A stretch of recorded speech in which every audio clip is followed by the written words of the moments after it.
When Dante Bianchi walked through his mansion door at 3 a.m. reeking of expensive perfume that wasn't his wife's, he expected tears, maybe accusations. What he got instead was an envelope on the marble table and a woman walking away without a single word. Inside that envelope was everything: divorce papers, a USB drive, and 3 years of evidence that would dismantle a criminal empire in 72 hours. The mafia boss who'd spent 15 years building an untouchable kingdom had just been checkmated by the one person he never bothered to see. This is the story of how power crumbles when you ignore the architect who built it. If you want to see how this unfolds, stay with me until the end. Hit that like button and drop a comment with your city so I can see how far this story travels. The clock on the wall read 3:17 a.m. when Dante Bianchi's car pulled through the iron gates of his estate. The headlights swept across the fountain in the circular driveway, catching droplets of water mid-spray before the engine cut to silence. He sat there for a moment, hands still on the steering wheel, letting the quiet settle around him. The house loomed dark except for a single light in the kitchen window. He told himself he'd be home by midnight. That had been 6 hours ago. Dante grabbed his jacket from the passenger seat and stepped out. The night air was cool against his skin, carrying the smell of jasmine from the garden. He straightened his collar, ran a hand through his dark hair, and headed for the door. His shoes clicked against the stone pathway with a rhythm he'd walked 1,000 times before. The front door was unlocked. It always was when Elena was awake. Inside, the marble floors gleamed under the soft glow of recessed lighting. Everything in its place, everything clean, the kind of perfection that happened when someone cared enough to maintain it, day after day, without acknowledgement or thanks. Dante tossed his keys onto the console table and walked toward the light. Elena sat at the kitchen table, her hands folded in front of her. She wore a simple gray sweater and jeans, her dark hair pulled back in a way that made her look younger than 34. No makeup, no jewelry except the wedding ring she'd worn for 8 years. She didn't look up when he entered. "You're awake," he said. She nodded once. Still didn't meet his eyes. He walked to the cabinet, pulled out a glass, and poured himself whiskey from the crystal decanter on the counter. The liquid caught the light as it fell, amber and warm. He took a drink, felt it burn down his throat. "I had business," he said. "I'm sure you did." Her voice was quiet, calm, too calm. Dante turned to look at her properly. That's when he noticed the envelope on the table. White, letter-sized, sitting exactly in the center like it had been measured. "What's that?" he asked. "Open it." He set his glass down and walked over, pulling out the chair across from her. The leather creaked as he sat. He picked up the envelope. No writing on the outside. He unsealed the flap and pulled out the contents. The first thing he saw was the divorce petition. His name typed at the top in bold letters. Dante Michael Bianchi, respondent. The legal language blurred together as his eyes scanned the page. Irreconcilable differences. Division of assets. Dissolution of marriage. He looked up. "This is a joke." Elena's expression didn't change. "You're actually—" He stopped himself, shook his head. "What is this, Elena? You upset because I came home late?" "I'm not upset." "Then what do you call this?" He dropped the papers on the table. She reached across and slid them back toward him. "I call it done." Dante laughed, not because it was funny, but because the alternative was rage, and he'd learned long ago not to let that show, until he understood the board. He picked up the envelope again and pulled out the second item. A USB drive. Black. Generic. The kind you could buy at any electronics store. "What's on this?" he asked. "Everything." The word hung in the air between them like smoke. Dante turned the drive over in his fingers. "You want to explain that?" Elena finally looked at him. Her eyes were clear. No tears. No anger. Just a kind of exhausted certainty that made something cold settle in his chest. 3 years, she said. Every transaction, every meeting, every name, every date, every shipment, all of it. He went very still. "You're lying." "You can check." His hand closed around the USB drive. "Why would you, Because you forgot I existed," she said simply. "You stopped seeing me so completely that you had entire conversations in this house like I wasn't in the room. You made phone calls at the dinner table, left documents on your desk, talked to your men in the driveway while I was gardening 10 feet away." She paused. "You taught me how to be invisible, Dante. I just got good at it." He stared at her. His mind was racing, cataloging every moment, every slip, every time he'd assumed his wife was too busy with her books and her flowers to pay attention to the real world. "If you walk out that door," he said slowly, "I'll find you. You know that." "I know. There's nowhere you can go that I won't reach." "Maybe." She stood up, pushing her chair back with a soft scrape. "But by the time you do, none of it will matter anymore." "What's that supposed to mean?" Elena picked up her purse from the counter. It was already packed. He hadn't even noticed it sitting there. "The USB has a twin," she said, "and instructions. If I don't check in every 72 hours, it gets delivered. Federal prosecutors, FBI, Interpol, every agency that's been trying to touch you for a decade." She walked toward the doorway, then stopped, looked back at him one last time. "You spent 15 years building an empire, Dante. I spent 3 years learning how to erase it." "Elena." But she was already gone. He heard her footsteps in the hallway, the sound of the front door opening, closing. The click of it latching felt louder than it should have. Dante sat alone in the kitchen, the USB drive heavy in his palm, and told himself it was a bluff. It had to be. He didn't sleep. By 4 a.m., he was in his office on the second floor, the USB drive plugged into his laptop. The screen glowed blue in the darkness as folder after folder loaded onto the desktop. Files, hundreds of them. Audio recordings, scanned documents, spreadsheets, photographs. Dante opened the first audio file at random. His own voice filled the room. "Tell Ramos if he doesn't have the shipment ready by Thursday, I'm finding someone who will..." He closed it, opened another. 40 keys clean, nothing traced back. Another. "DeMarco's been skimming. I want him gone by the end of the week." His hands were shaking. He opened a spreadsheet. Columns of dates, amounts, locations. Every offshore account he'd opened in the last 8 years. The Caymans, Switzerland, Singapore. Numbers that should have been untouchable, buried under shell companies and proxies. All of it laid out like a fucking ledger. Dante shoved back from the desk and stood, pacing to the window. The sky was starting to lighten at the edges, dark blue fading to gray. His reflection stared back at him from the glass. He looked older than he had yesterday. His phone buzzed on the desk. He grabbed it. A text from Marco, his second in command. "Boss, we got a problem. Call me." Dante dialed. Marco picked up on the first ring. "We've been hit." "What?" "The warehouse on 9th. Feds came through an hour ago with warrants. They knew exactly what they were looking for. Took everything. Product, records, computers. They even knew about the safe in the back office." Dante's jaw tightened. "How much did we lose?" $2 million in product. Maybe another $1 million in equipment." Marco's voice dropped. "But that's not the worst part. Talk. They had documentation, boss. Receipts. Shipping manifests. Things that should have been destroyed months ago. Someone gave them a roadmap." Dante closed his eyes. "Anyone picked up?"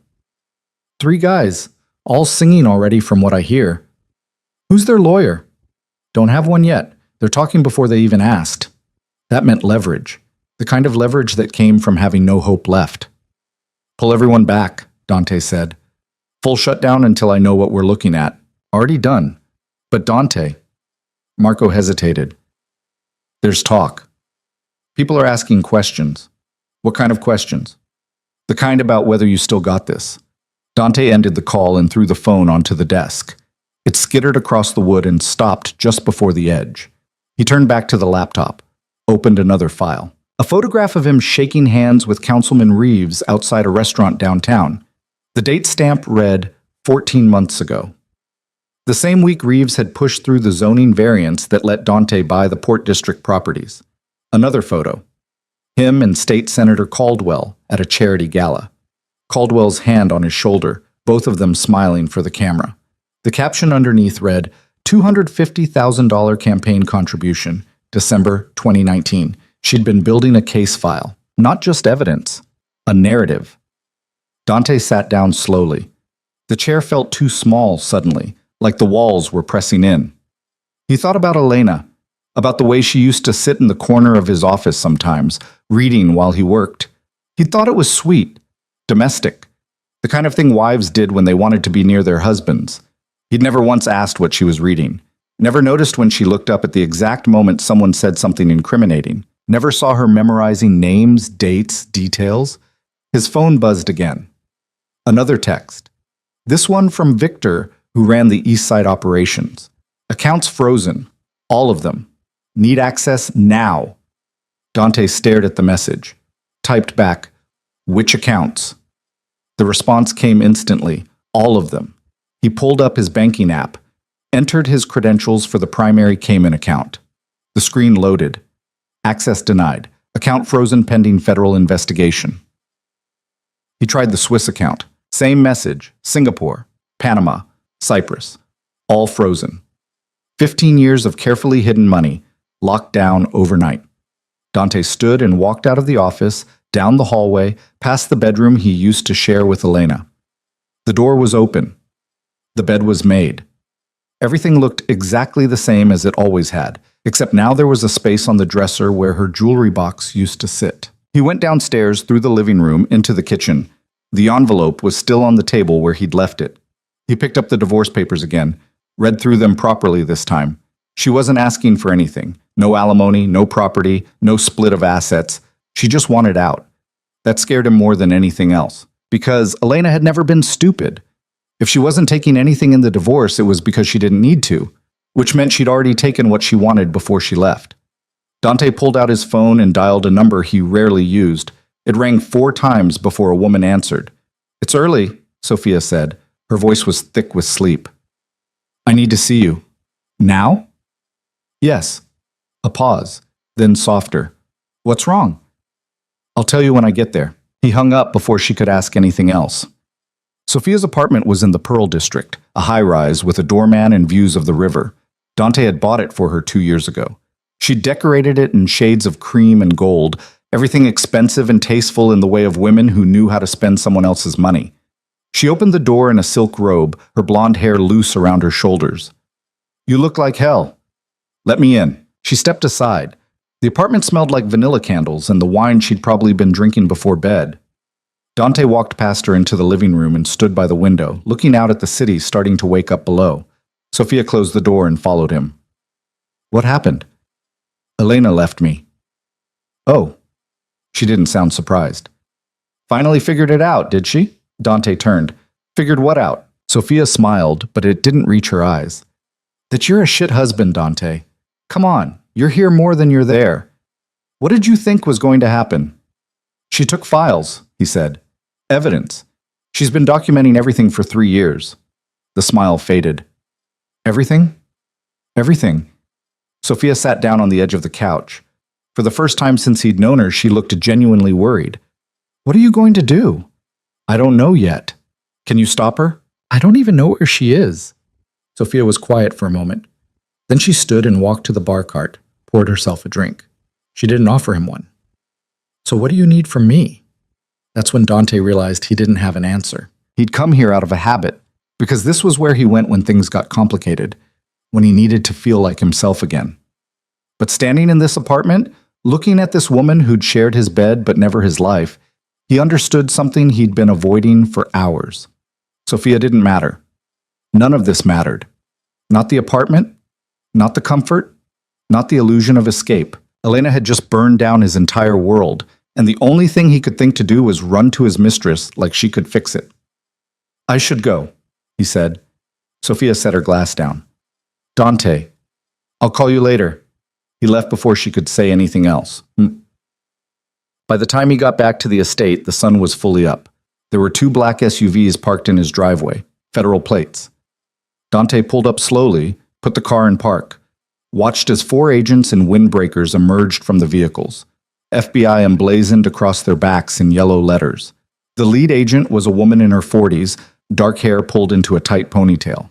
She walked up to his window and knocked on the glass. Dante rolled it down. "Dante Bianchi?" "That's right." She held up a badge. "Special Agent Carmen Reyes, FBI. We have a warrant to search the premises." She handed him the paperwork through the window. Dante scanned it. The warrant was thorough, comprehensive. It listed specific rooms, specific items, specific locations within his own house. Someone had told them exactly where to look. "You're welcome to wait inside while we execute the search," Agent Reyes said. "Or you can leave and we'll contact you when we're finished." Dante looked at her. "How long have you been building this case?" She didn't blink.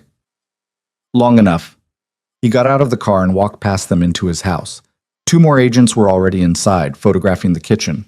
One of them was bagging the envelope Elena had left on the table. Dante went upstairs to his office. An agent was already there, boxing up files from his desk. "You can't take those," Dante said. The agent looked up. "We have a warrant, Mr. Bianchi. We can take whatever's listed." "Those are private documents." "Not anymore." Dante stood in the doorway and watched as they dismantled his office piece by piece. Files, hard drives, the laptop he'd been using just hours ago to review Elena's files, all of it going into evidence boxes and being carried out of his house like trash. His phone rang. He answered without checking the caller ID. "Turn on the news," Marco said. Dante went to the bedroom and grabbed the remote. Turned on the television. The local news was already running the story. Federal raid on alleged crime boss. They had aerial footage of his house. The SUVs in the driveway. Agents walking in and out with boxes. The anchor's voice was crisp and professional. Federal authorities executed multiple search warrants this morning in connection with an ongoing investigation into organized crime. Sources say the target is Dante Bianchi, a prominent local businessman with alleged ties to illegal gambling, drug trafficking, and money laundering. This follows a series of raids on properties across the city overnight. Dante turned it off, walked back downstairs. Agent Reyes was in the living room supervising the removal of a painting from the wall. Behind it was a safe. She looked at Dante. "You want to open that, or should we?" He didn't answer. She nodded to one of the other agents, who stepped forward with a drill. Dante turned and walked out of his own house. The next 48 hours were a blur. More raids, more arrests, more accounts frozen. By Friday, 11 of his people were in custody. 6 had already flipped, offering testimony in exchange for reduced sentences. The ones who hadn't were sitting in holding cells, waiting for lawyers who couldn't help them. Dante's face was on every news channel. Photographs from charity events, business conferences, social gatherings. All of it recontextualized now as evidence of a criminal enterprise. His lawyers told him not to talk to anyone, to stay off social media, to prepare for the worst. Sophia stopped returning his calls by Saturday. He went to her apartment Sunday morning and found it empty. Furniture gone, closets cleared out, like she'd never been there at all. The doorman wouldn't look him in the eye. Dante stood in the empty living room, sunlight streaming through the windows onto bare hardwood floors, and finally let himself feel it. The rage, the humiliation, the comprehension of just how thoroughly he'd been destroyed. Elena had done this. The woman who used to make him coffee in the morning, who smiled at his terrible jokes, who kept his house running like clockwork while he barely noticed she existed. She'd taken everything he'd built and handed it to the government with a bow on top. And the worst part, the part that made him want to put his fist through a wall, was that she'd used his own playbook to do it. Patience, planning, leverage, all the lessons he'd taught his men about how to survive in this world, she'd absorbed and turned against him. He'd been outplayed by someone he'd never even considered an opponent. The call came on Monday. "Mr. Bianchi, this is Assistant U.S. Attorney Jennifer Park. I think it's time we talked." They met at a federal building downtown. Dante brought his lawyer, a man named Hirsch, who charged $800 an hour and had built a career on keeping wealthy criminals out of prison. Hirsch didn't look optimistic. They were led to a conference room on the 3rd floor. Gray walls, a table that had seen better days. Agent Reyes was there, along with 2 other agents Dante didn't recognize. At the head of the table sat a woman in her 30s wearing a navy suit and an expression that said she'd already won. Jennifer Park stood and shook Hirsch's hand, ignored Dante completely. "Thank you for coming," she said. Hirsch pulled out a chair. "Let's skip the pleasantries. What are we looking at?" Park sat down and opened a folder. "Racketeering, money laundering, drug trafficking, conspiracy to commit murder, tax evasion, witness tampering. That's just what we're confident we can prove.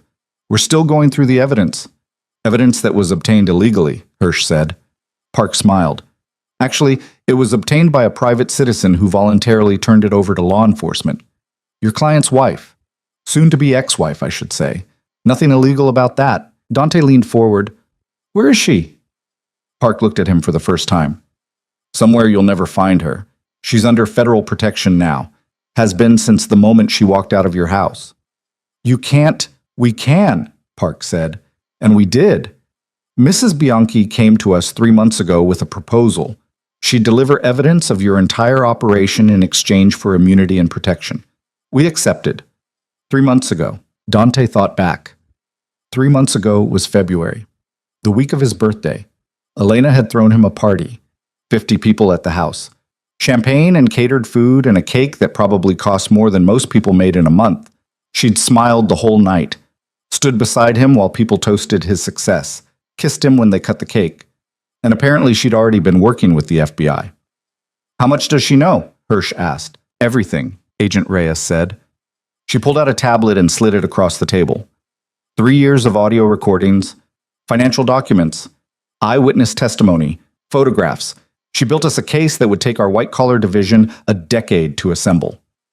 Dante looked at the tablet. The screen showed a list of files, thousands of them, all organized by date, by subject, by relevance to specific charges. It was meticulous, professional, the work of someone who'd spent years learning exactly how his world operated. We're offering a deal, Park said. Shrum, you plead to racketeering and money laundering. You give us full cooperation on your associates, your suppliers, your distribution network. In exchange, we take the death penalty off the table and recommend 25 years. Hirsch didn't move. That's not a deal. That's a life sentence. He's 46, Park said. With good behavior, he could be out in 15. That's better than death row. My client has committed no crimes. Park laughed. Actually laughed. Mr. Hirsch, we have your client on tape ordering 3 murders. We have bank records showing $200 million in laundered money. We have testimony from 8 cooperating witnesses. This isn't a negotiation. This is me being generous. Dante looked at her. I want to see my wife. No. You want a lot of things, Mr. Bianchi. None of them matter anymore. Park closed the folder. You have 72 hours to accept the deal. After that, we're adding charges and the offer goes away. She stood. The agents followed her out. Dante and Hirsch sat alone in the conference room. What do you think? Dante asked quietly. Hirsch was quiet for a long moment. Then he said, I think your wife just ended your life. That night, Dante sat in his office and opened Elena's files one more time. He'd been through them a dozen times now, but he kept coming back. Trying to understand. Trying to find the moment when it all went wrong. There was a folder near the bottom labeled Personal. He'd avoided it until now. Hadn't wanted to see whatever was inside. He clicked it open. Photos. Not evidence, just photos. Pictures of them. From before. Their wedding day. Elena in a white dress, laughing at something off camera. Him looking at her like she was the only person in the world. Their honeymoon in Italy. The two of them standing in front of the Trevi fountain. Christmas morning, 3 years ago. Elena opening a present while he watched from the couch. There were more recent ones, too. From the last year or two. Him at dinner with his associates while she sat at the end of the table, barely visible in the frame. Him on his phone during an anniversary dinner. Him asleep on the couch while she sat alone in the kitchen. The dates were all there. Documented, filed away. A record of exactly when she'd stopped existing to him. Dante closed the laptop, walked to the window, looked out at the city lights stretching into the distance and finally understood what Elena had been trying to tell him in the kitchen that night. This wasn't about the crimes. It wasn't about revenge. It was about being seen. And he'd failed at that so completely that she'd spent 3 years meticulously destroying him just to prove she'd been there all along. His phone buzzed. A text from an unknown number. You taught me everything I needed to know. Thank you for that. E. Dante stared at the message until the screen went dark. Then he sat down in the leather chair that had cost more than some people's cars and realized he had nothing left to do but wait for the consequences of his own blindness to catch up with him. Outside, the city kept moving. Inside, everything had already stopped. The meeting with Hirsch the next morning lasted 20 minutes before Dante realized his lawyer had already given up. They sat in Hirsch's downtown office, surrounded by mahogany and leather and diplomas from schools that cost more per year than most people earned. Through the window, the city sprawled out in every direction, indifferent to the collapse happening in this room. Hirsch pushed a legal pad across the desk. On it were columns of numbers, each one worse than the last. This is what we're facing, he said. Conservative estimate puts you at 40 years minimum if we go to trial. That's assuming we win on half the charges, which we won't. The recordings alone are enough to bury you. Dante stared at the numbers. What about the evidence? Can't we challenge how it was obtained? She was your wife. She had legal access to your home, your office, your files. There's no Fourth Amendment violation when the person collecting evidence lives there. Hirsch leaned back in his chair. The only angle we have is arguing spousal privilege, but that died the moment she filed for divorce and declared herself a cooperating witness. So what are you saying? I'm saying take the deal. 25 years is better than life. Dante's phone buzzed. He glanced at it. Another account frozen. This one in Montenegro. He'd forgotten that one even existed. I need more time, Dante said. You have 72 hours. That's not negotiable. Hirsch closed the file in front of him. And Dante? Start thinking about what you can give them. Names, locations, operations. The more you cooperate, the better the sentencing recommendation. You want me to rat? I want you to survive. Dante stood. I'll call you tomorrow. He left before Hirsch could respond. Outside, the morning was bright and cold. Traffic moved in steady streams down the avenue. People walked past him on the sidewalk, coffee cups in hand, headed to jobs that didn't involve federal indictments or asset seizures. Normal lives. The kind of life Elena was probably living right now, somewhere the FBI had hidden her. His phone rang. Marco. We got another problem, Marco said without preamble. What now? Tony's missing. Hasn't checked in since yesterday. His apartment's cleaned out. Tony Galante, one of his most reliable earners. A guy who'd been with the organization for 12 years. He run? Dante asked. Looks like it. But boss, if he's talking, I know what it means. Another domino, another name on the prosecution's witness list, another piece of testimony that would put him away forever. What do you want me to do? Marco asked. Dante looked at the people walking past him, strangers who had no idea who he was or what was happening. Nothing. There's nothing to do. Dante, I mean it. Pull back, shut everything down, tell everyone to lawyer up and keep their mouths shut. And you? I'm working on it. He ended the call and started walking. No destination in mind, just movement because standing still felt impossible. He found himself on the waterfront an hour later, watching container ships move across the harbor. This was where it had started, 15 years ago. Small operations, moving product through the docks, bribing the right people, building connections one handshake at a time. Now those same docks were probably under federal surveillance.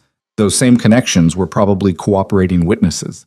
Everything he'd built, dismantled in less than a week. His phone buzzed again. A text from a number he didn't recognize. Dante. It's Victor. They got me. I'm sorry. He stared at the message. Victor Reyes, his oldest friend in the business, a guy who'd been there from the beginning, who'd stood beside him through wars with rival crews, through close calls with law enforcement, through years of risk and reward. Now he was apologizing from a federal holding cell. Dante typed back, Don't say anything. I'll get you a lawyer. The response came immediately. Too late. I already talked. They have everything. I'm sorry. The phone nearly slipped from Dante's hand. Victor had been at the house dozens of times, had sat at the dinner table with him and Elena, had probably said things in front of her that now existed on one of those audio files. Elena had gotten him too. Dante called Hirsch. Victor flipped, he said when the lawyer answered. I heard. Park's office called me an hour ago. They wanted me to know they have his testimony locked. What did he give them? According to their filing, details on the drug distribution network, names of suppliers, locations of stash houses, wire transfers from offshore accounts. Hirsch paused. He also corroborated several of the recordings, confirmed they're authentic, and that he was present during the conversations. Dante closed his eyes. How bad is it? It's over, Dante. You need to accept that. Don't listen to me. I've been doing this for 23 years. I know when a case is lost. This one was lost before you even knew you were being investigated. Your wife spent 3 years building a wall around you. Now it's closing in. The only question is whether you die in prison or get out while you can still have some kind of life. What life? Dante asked. I'll be 70 when I get out, assuming I live that long. Then you better start thinking about legacy. Because right now, the only thing you're leaving behind is a federal case study on how to get caught. The call ended. Dante stood on the waterfront until the sun started to set. Then he went to the only place left that made any sense, the cemetery where his father was buried. The drive took 40 minutes. By the time he arrived, the light was fading. Long shadows stretched across the headstones. Dante parked near the entrance and walked through rows of granite markers until he found the one he was looking for. Michael Bianchi, 1951 to 2004. Beloved father. His father had been a legitimate businessman, owned a construction company, paid his taxes, went to church on Sundays. He'd wanted Dante to take over the business, to build something clean and legal. Instead, Dante had used the construction company to launder money, had turned his father's legacy into a front for criminal enterprise. The old man had died never knowing what his son had become. Dante knelt in front of the headstone. The grass was damp from the evening dew. He ran his hand over the carved letters of his father's name. I fucked up, he said quietly. You tried to tell me. Build something real, you said. Something that lasts. But I wanted more. I wanted power. I wanted respect. He laughed, but it came out hollow. Guess I got what I deserved. The wind moved through the trees. Somewhere nearby, a bird called out in the growing darkness. Elena's gone, Dante continued. She burned it all down, and the worst part, she was right to do it. I stopped seeing anything except the next deal, the next move, the next piece of territory. He paused. You would have liked her. She was smart, strong, the kind of woman who would have kept me honest if I'd let her. But he hadn't let her. He'd kept her at a distance, made her into background noise. Another piece of furniture in a house full of expensive things he never appreciated. Dante stood and brushed the dirt from his knees. I don't know how to fix this. I don't think I can.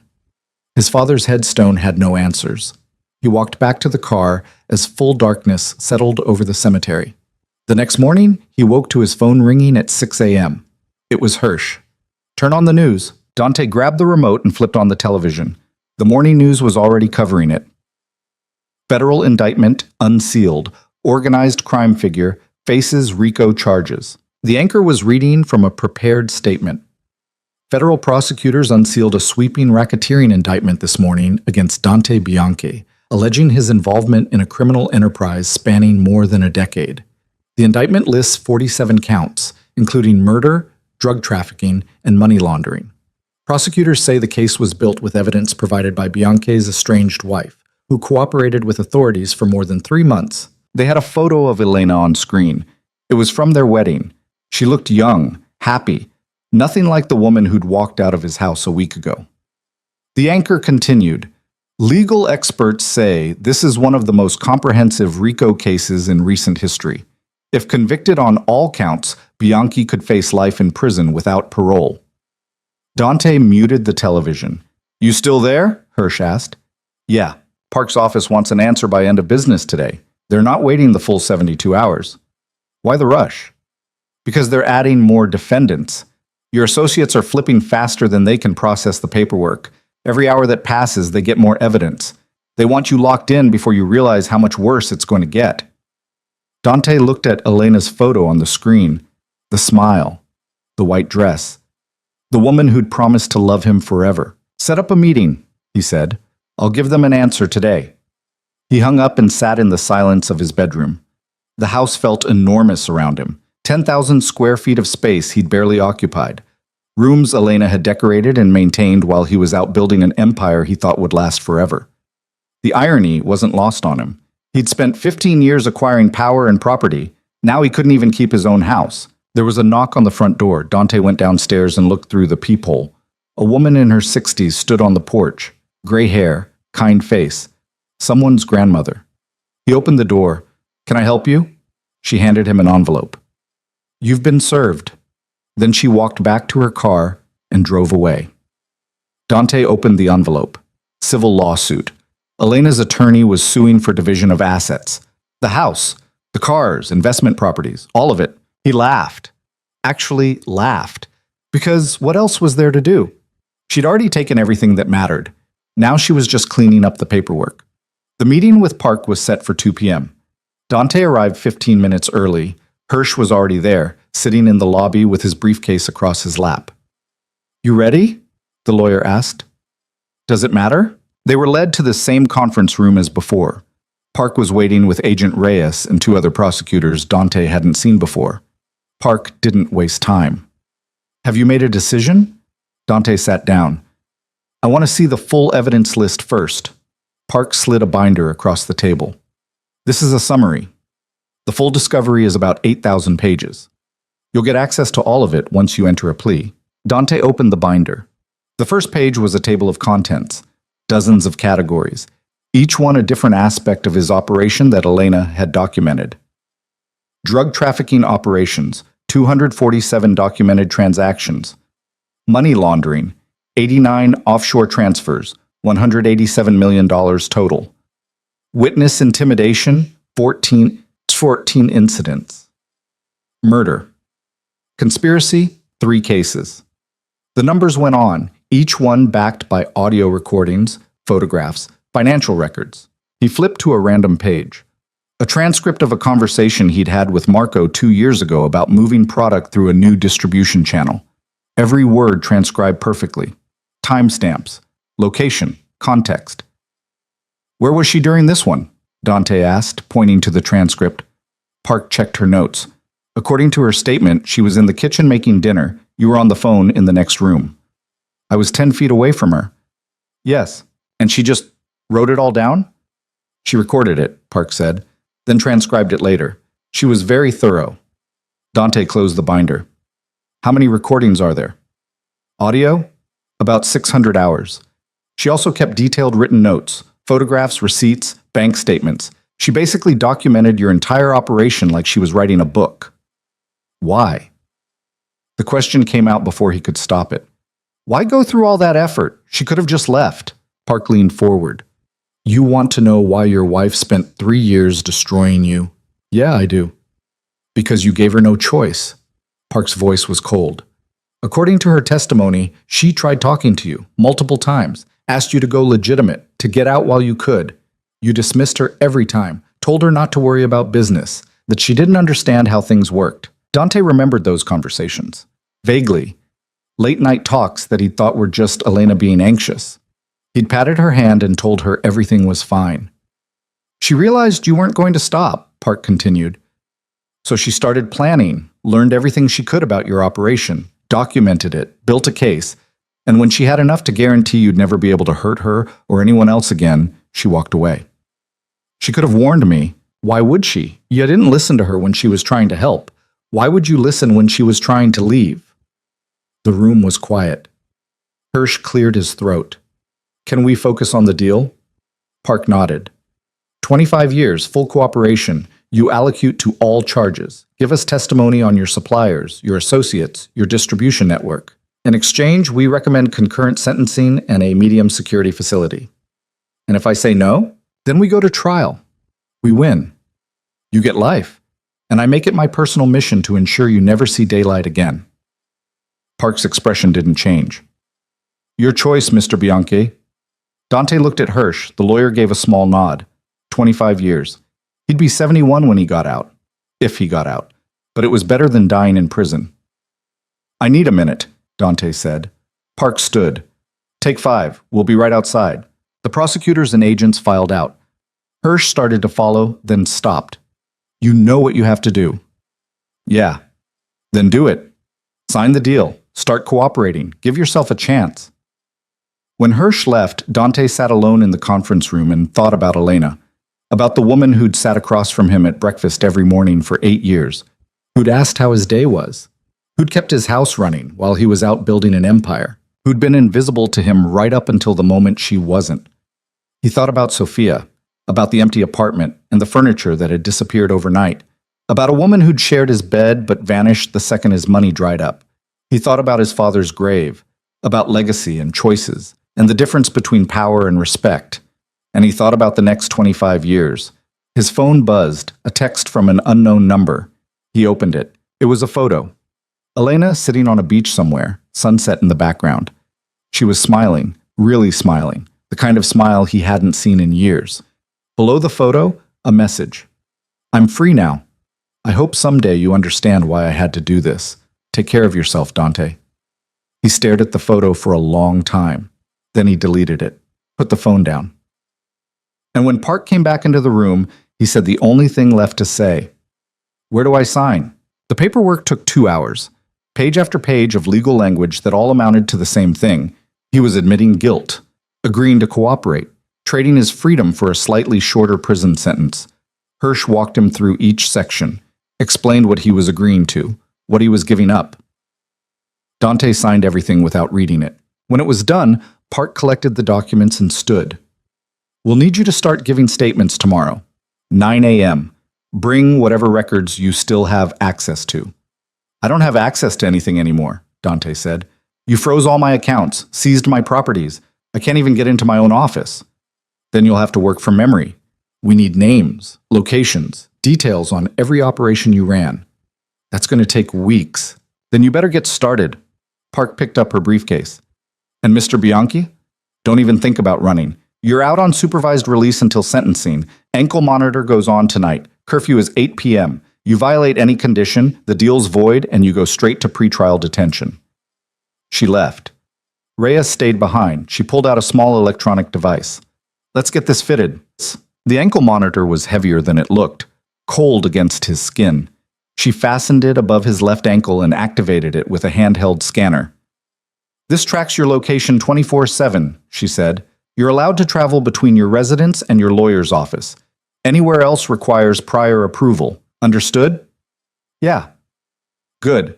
Someone will be by your house at 8 p.m. to verify you're in compliance." She left him sitting there with a piece of metal locked around his ankle and a stack of papers that detailed how he'd just agreed to dismantle everything he'd spent 15 years building. Hirsch drove him home. They didn't talk much. What was there to say? When they pulled up to the estate, there was a for sale sign on the lawn. "Elena's attorney moved fast," Hirsch said. "Apparently. You have somewhere else to go once this place sells?" Dante looked at the house. The mansion he'd bought to prove he'd made it. 10 bedrooms, 6 bathrooms, a pool he'd never used, gardens Elena had planted and maintained while he was too busy to notice. "I'll figure something out," he said. He got out of the car and walked to the front door.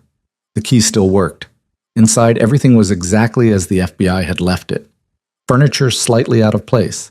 Empty spaces where they'd taken things for evidence. He went upstairs to the bedroom and lay down on the bed that was too big for one person. The ceiling fan turned slowly above him. His phone buzzed. "Marco."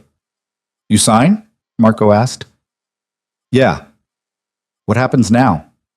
"Now I tell them everything. Everyone. Every operation we ever ran." Marco was quiet for a long moment. "You're ratting." "I'm surviving." "That's the same thing." "Then yeah, I'm ratting." "Jesus, Dante, do you know what this means for all of us?" "It means lawyer up. Cut whatever deal you can, because I'm not going down alone." "You son of a—" Dante hung up. He deleted Marco's number, then Victor's, then everyone else in his contacts who'd been part of the organization.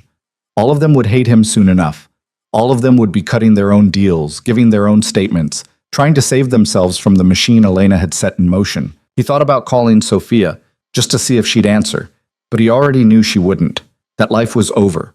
The phones, the mistresses, the late nights and expensive dinners, and the illusion that power made him important. All of it gone. At 8 p.m., there was a knock on the door. A federal officer checking his ankle monitor, verifying he was where he was supposed to be. Dante showed him the device. The officer scanned it and left. This was his life now. Check-ins and monitoring, statements and testimony, trading names for years, cooperating his way through what was left of his existence. He went back upstairs and opened his laptop one more time. Elena's files were still there. He scrolled through them slowly, looking at the evidence of his own destruction. And then he found something he'd missed before. A video file, dated 3 years ago, right around the time she must have started documenting everything. He clicked it. The video was shaky at first, like she'd propped the camera up on something unstable. Then it steadied. Elena's face filled the screen. She looked tired. Her eyes were red like she'd been crying. "I don't know if anyone will ever see this," she said to the camera, "but I need to say it out loud. I need to hear myself say it." She took a breath. "I loved you, Dante. I really did. When we got married, I thought we'd build something together. A real life. Maybe kids. Maybe just a partnership. Something that mattered."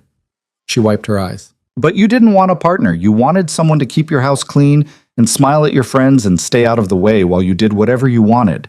And I tried to be okay with that. I really tried.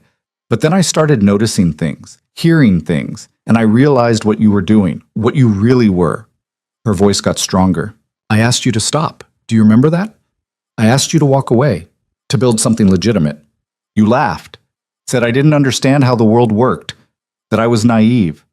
She leaned closer to the camera. So I decided to understand. I started paying attention, really paying attention, and I learned everything, every detail of your operation, every crime, every deal, every lie. She paused. I'm going to take all of it, every piece of evidence, and I'm going to use it to make sure you can never hurt anyone again. Not me. Not the people you've destroyed with your drugs. Not anyone. Her expression softened slightly. I don't hate you, Dante. I'm just done being invisible. The video ended. Dante closed the laptop, sat in the darkness of his bedroom, and finally understood that Elena hadn't just destroyed his empire. She'd made him see exactly what he'd thrown away. He watched the video 3 more times before he could make himself stop. Each time, Elena's words hit harder. Each time, he saw something new in her expression. The exhaustion, the determination, the sadness underneath it all. She hadn't wanted to destroy him. She'd just wanted him to see her. And by the time he finally did, it was too late. Dante closed the laptop and looked around the bedroom. Their bedroom. Though it had stopped being theirs years ago, it had become his room, his space, while Elena occupied some other corner of the house he barely noticed. He couldn't remember the last time they'd slept in the same bed, couldn't remember the last real conversation they'd had, couldn't remember when she'd stopped trying to reach him and started documenting his crimes instead. The alarm on his phone went off at 7 a.m. He'd barely slept, just lay there in the dark, thinking about everything he'd lost and how completely he deserved to lose it. He showered, dressed in a suit that suddenly felt too expensive for what his life had become, and drove to Hirsch's office. The ankle monitor pressed against his skin with every step, a constant reminder of how far he'd fallen. Hirsch was waiting in the conference room with coffee and a legal pad covered in notes. Park's team will be here at 9, he said. We're starting with the drug distribution network. They want names, addresses, how the operations worked, everything. I know. Dante, this is important. You need to be completely honest, no holding back. They already know most of it from Elena's files. If they catch you lying or omitting anything, the deal's void. I said I know. Hirsch studied him for a moment. You look like hell. Yeah, well, the door opened and Park walked in with Reyes and another agent Dante hadn't met. They set up recording equipment on the table. 2 cameras, multiple audio recorders. Everything designed to capture his confession in excruciating detail. Park sat down across from him. Ready to begin? Dante nodded. For the record, please state your name. Dante Michael Bianchi. And you understand you're here voluntarily to provide testimony as part of your cooperation agreement? Yes. Good. Let's start with your drug distribution network. How did it operate? And just like that, Dante began dismantling everything he'd built. He talked for 6 hours straight, described the supply chain from beginning to end, named his contacts in Mexico who provided the product, detailed how it came across the border hidden in legitimate shipments, explained the distribution system that moved it through the city to dealers and users. Every name, every location, every method. Park took notes, asked clarifying questions, cross-referenced his statements with Elena's evidence. Your wife recorded a conversation on March 14th, 2023, Park said, pulling up a transcript. You were discussing a shipment with someone named Carlos.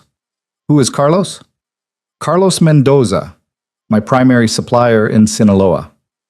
How long have you worked with him? 8 years.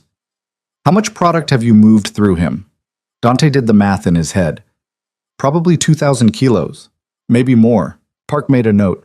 We'll need everything you have on Mendoza, phone numbers, addresses, meeting locations. I can give you what I remember. That'll be a start. They broke for lunch at 2 p.m. Dante sat alone in a break room eating a sandwich that tasted like cardboard. Through the window, he could see people walking past on the street below. Normal people with normal problems. He wondered what Elena was doing right now. If she was having lunch somewhere sunny and peaceful. If she ever thought about him. Probably not. Why would she? She'd spent 3 years planning her escape. By the time she walked out, she'd already grieved the marriage, already moved on. He was the only one still stuck in the past. Hirsch came in and sat down across from him. You're doing well. Keep it up. Does it matter? It matters for sentencing. The more you give them, the better your recommendation. I'm still going to prison for 25 years. Or 15 with good behavior. That's a decade of your life, Dante. That's worth fighting for. Dante took a bite of his sandwich, chewed, swallowed. Did you ever meet Elena, before all this? Hirsch nodded. A few times. At firm events, she seemed nice, quiet. That's what everyone thought, that she was quiet, shy, just the wife. Dante set the sandwich down. She wasn't any of those things. She was paying attention the whole time, learning, waiting. She was smart. She was smarter than me. That's the part I can't get past. I thought I was this mastermind, building an empire, staying ahead of law enforcement, but she saw through all of it, saw what it really was. What was it? A house of cards, just waiting for someone to blow on it. They went back to the conference room and started again. This time, Park wanted to know about the money laundering, how he moved cash through legitimate businesses, how he set up offshore accounts, how he'd managed to hide nearly $200 million from the IRS. Dante walked her through it step by step. The construction company his father had left him, the real estate holdings, the car dealerships and restaurants and nightclubs that existed primarily to wash dirty money. Your wife's evidence shows you used Bianchi Construction as your primary laundering vehicle, Park said. How did that work? Inflated contracts, phantom employees, material costs that were triple what we actually paid. Every job we did was padded with cash from drug sales, made it look legitimate. Who else knew about this? My accountant, Gerald Moss, my construction manager, Frank Delacroix, a few others. Are they still cooperating with the business? I don't know. I haven't talked to anyone since I signed the deal.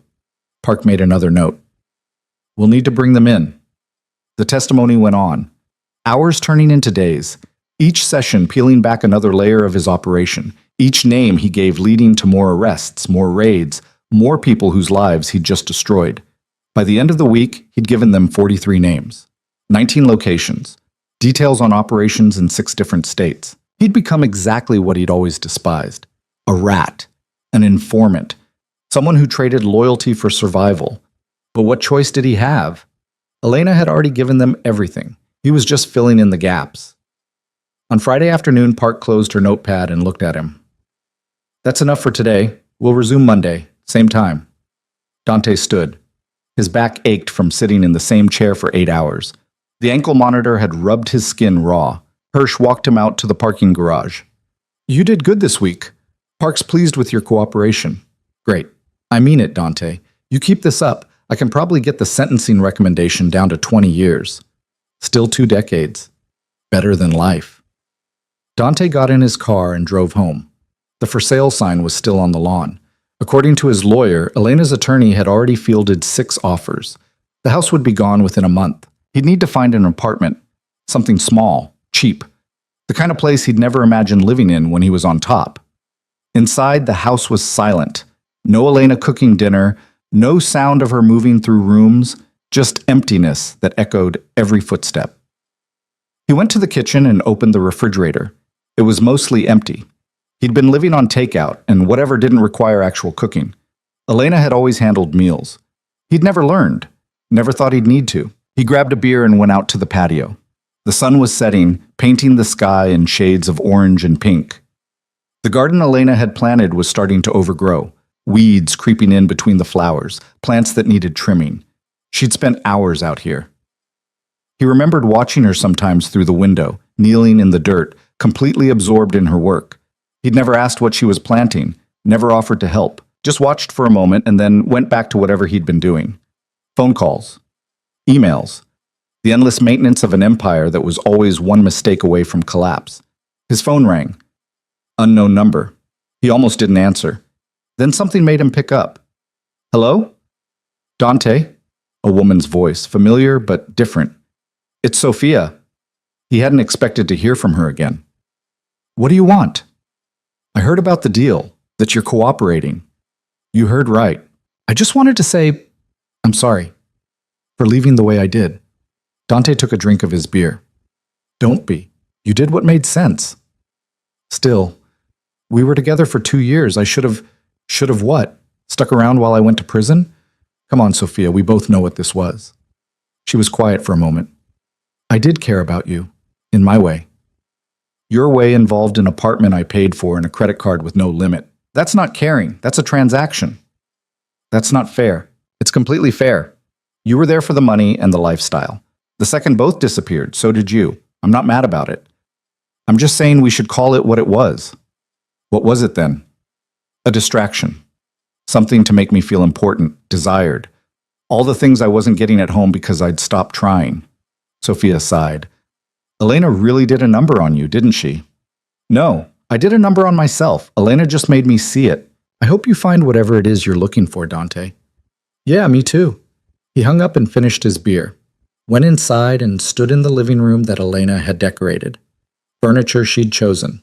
Art she'd hung on the walls. Every detail carefully considered to make this place feel like a home. He'd never appreciated any of it. Just walked through it like a hotel. A place to sleep between the real business of his life. Now it was all being taken away and he couldn't even be angry about it because he'd earned this. Every bit of it. The weekend passed in a blur of silence and regret. He avoided the news, avoided social media, avoided anything that would show him what people were saying about him. He knew without looking. Criminal, traitor, rat, all accurate. Monday morning came too soon.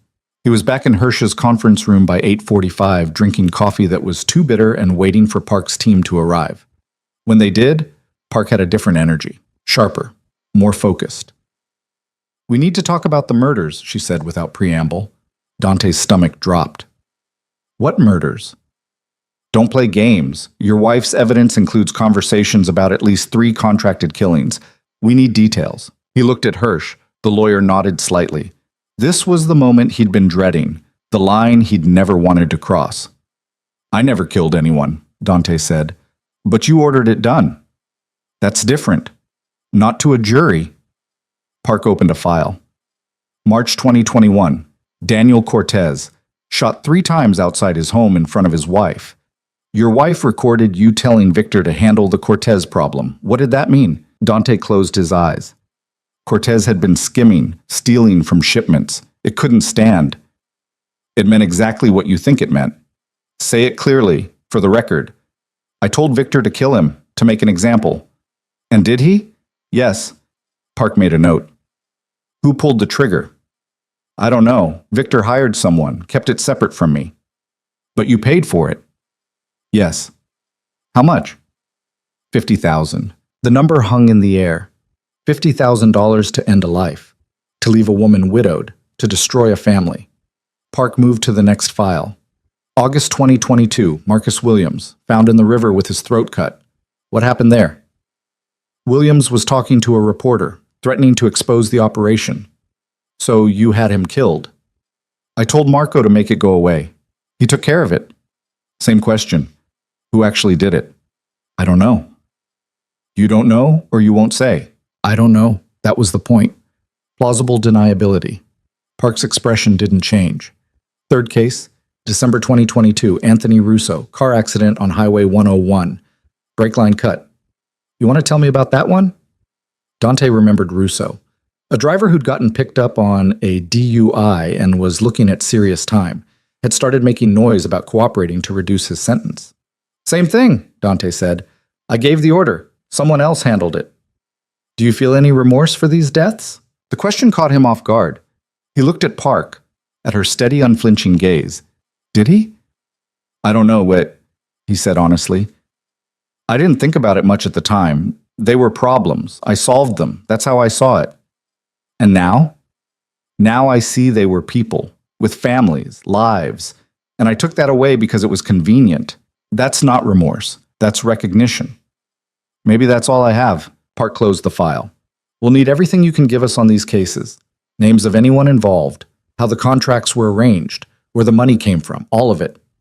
Dante spent the next 4 hours describing the mechanics of murder, how he'd insulated himself, how payments were made, how the bodies were disposed of. It was the ugliest testimony yet. By the time they finished, he felt physically sick. Hirsch drove him home again. Neither of them spoke until they pulled up to the house. You okay? The lawyer asked. No. It gets easier. Does it? No, Hirsch admitted, but you learn to live with it. Dante got out of the car and went inside. He made it as far as the downstairs bathroom before he threw up, knelt on the cold tile floor, and emptied his stomach until there was nothing left. When he finally stood, his reflection in the mirror looked like a stranger. Hollow eyes. Gray skin.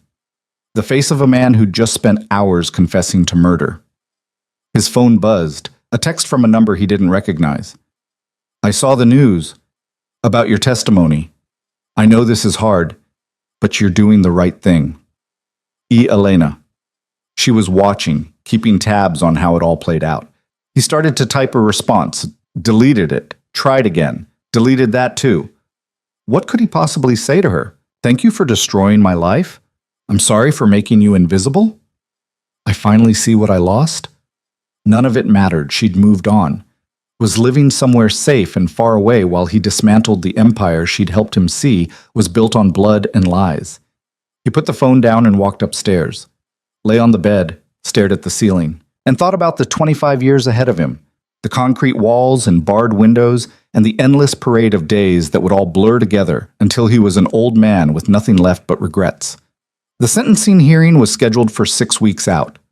In the meantime, Dante continued his testimony, week after week of confessions, more names, more operations, more lives destroyed by his cooperation. His former associates started turning up in the news, arrested, charged, facing their own decisions about whether to cooperate or go to trial. Most of them cooperated. The evidence was too overwhelming. Elena had made sure of that. Marco was arrested on a Tuesday, Victor on a Thursday. By the end of the month, 19 people from his organization were in federal custody. All of them knew he'd given them up. All of them hated him for it. But they were doing the same thing, trading names for reduced sentences, everyone trying to save themselves from the machine. Dante's house sold 3 weeks before sentencing. Elena's attorney handled everything. He wasn't even allowed at the closing. He moved into a studio apartment on the east side, 400 square feet, a kitchen that was barely more than a hot plate and a mini fridge, a bathroom where the shower was so small he could barely turn around. It was all he could afford. His assets were frozen, his income gone. He was living on money Hirsch had loaned him against future legal fees. This was his life now. This tiny space, this ankle monitor, this endless waiting for the judge to decide exactly how many years he'd spend behind bars. One night, about a week before sentencing, his phone rang. A number he recognized. His mother. He hadn't talked to her since everything started, hadn't known what to say. Mom. Dante. Her voice was tired, old. I saw the news. I know. Your father would be devastated. I know that too. She was quiet for a long moment. Why did you do it? Why did you throw everything away? I didn't mean to. It just happened.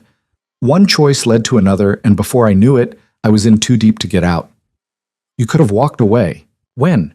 When was I supposed to walk away? After the first deal, after the 10th, after I'd already crossed so many lines there was no going back. Before Elena had to do it for you.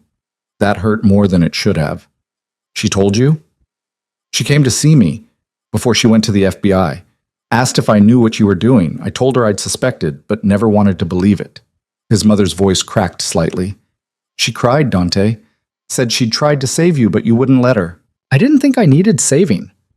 That was always your problem. You thought you were smarter than everyone else. Thought you could outrun the consequences. Your father tried to teach you different, but you wouldn't listen. Dante closed his eyes. I'm sorry, Mom. For all of it. I know you are. But sorry doesn't fix what you broke. What do I do now? You serve your time. You think about what you did. And maybe, if you're lucky, you figure out how to be better than this. I don't know if I can.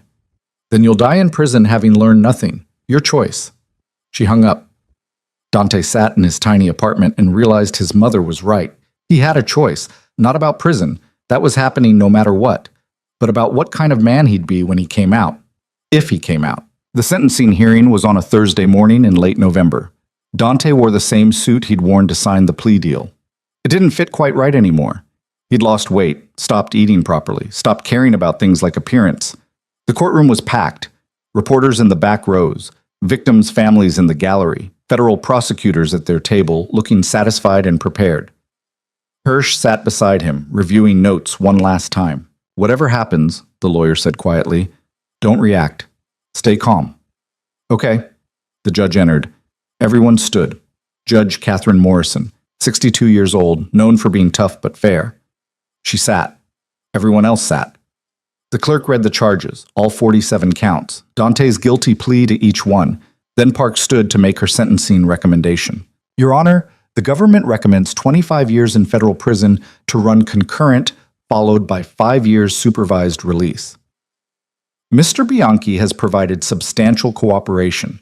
His testimony has already led to 19 additional arrests and the dismantling of a significant criminal organization. However, the severity of his crimes, including conspiracy to commit murder, warrants significant prison time. The judge made notes. Defense? Hirsch stood. Your Honor, my client accepts full responsibility for his actions. He has cooperated extensively with the government, provided testimony that will help bring dozens of criminals to justice. He asks the court for mercy, for a sentence that allows him the possibility of rebuilding his life. How much time are you requesting? 15 years, Your Honor. The judge looked at Dante. Mr. Bianchi, do you have anything you'd like to say? Dante stood. His legs felt unsteady. He gripped the table for support. Your Honor, I don't have any excuses for what I did. I made choices, bad choices. I hurt people, destroyed lives, all because I wanted power and money and respect. He paused. My wife tried to stop me, tried to make me see what I was becoming. I didn't listen. I dismissed her, made her invisible, and she responded by showing me exactly what I'd built. An empire of violence and crime. She was right to tear it down. I deserved everything that happened. He took a breath. I know I'm going to prison. I know I've earned that. All I can say is that I understand now what I couldn't see before. That power doesn't mean anything if you use it to destroy people. That money is worthless if you get it through blood. That respect you have to take isn't respect at all. His voice cracked slightly. I can't undo what I did. Can't bring back the people I had killed. Can't fix the families I destroyed with drugs. All I can do is accept the punishment and try to be better than I was. If I ever get the chance. He sat down. The courtroom was silent. Judge Morrison looked at her notes, then at Dante, then at the prosecution table. I've reviewed the evidence in this case extensively, she said. The crimes Mr. Bianchi committed are serious, violent, destructive to the community. 3 people are dead because of his orders. Countless more lives have been ruined by the drugs he trafficked. She paused. However, I've also reviewed his cooperation. It has been substantial, genuine. His testimony has helped dismantle an organization that has plagued this city for over a decade. That cooperation, while it doesn't excuse his crimes, does warrant consideration. Dante held his breath. Mr. Bianchi, I hereby sentence you to 20 years in federal prison to run concurrent on all counts, followed by 5 years supervised release. You'll be eligible for parole after 15 years with good behavior. You're remanded into custody immediately. The gavel came down. 20 years.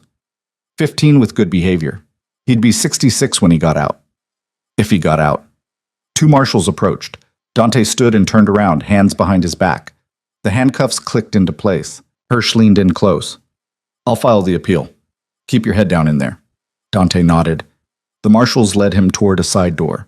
As he walked past the gallery, he saw faces he recognized, victims' families, glaring at him with expressions that mixed hatred and satisfaction. He deserved every look. The door closed behind him, and suddenly he was in a holding cell. Concrete walls. A bench. Bars. This was real now. He sat down and put his head in his hands. 20 years. 15 with good behavior. 5,475 days.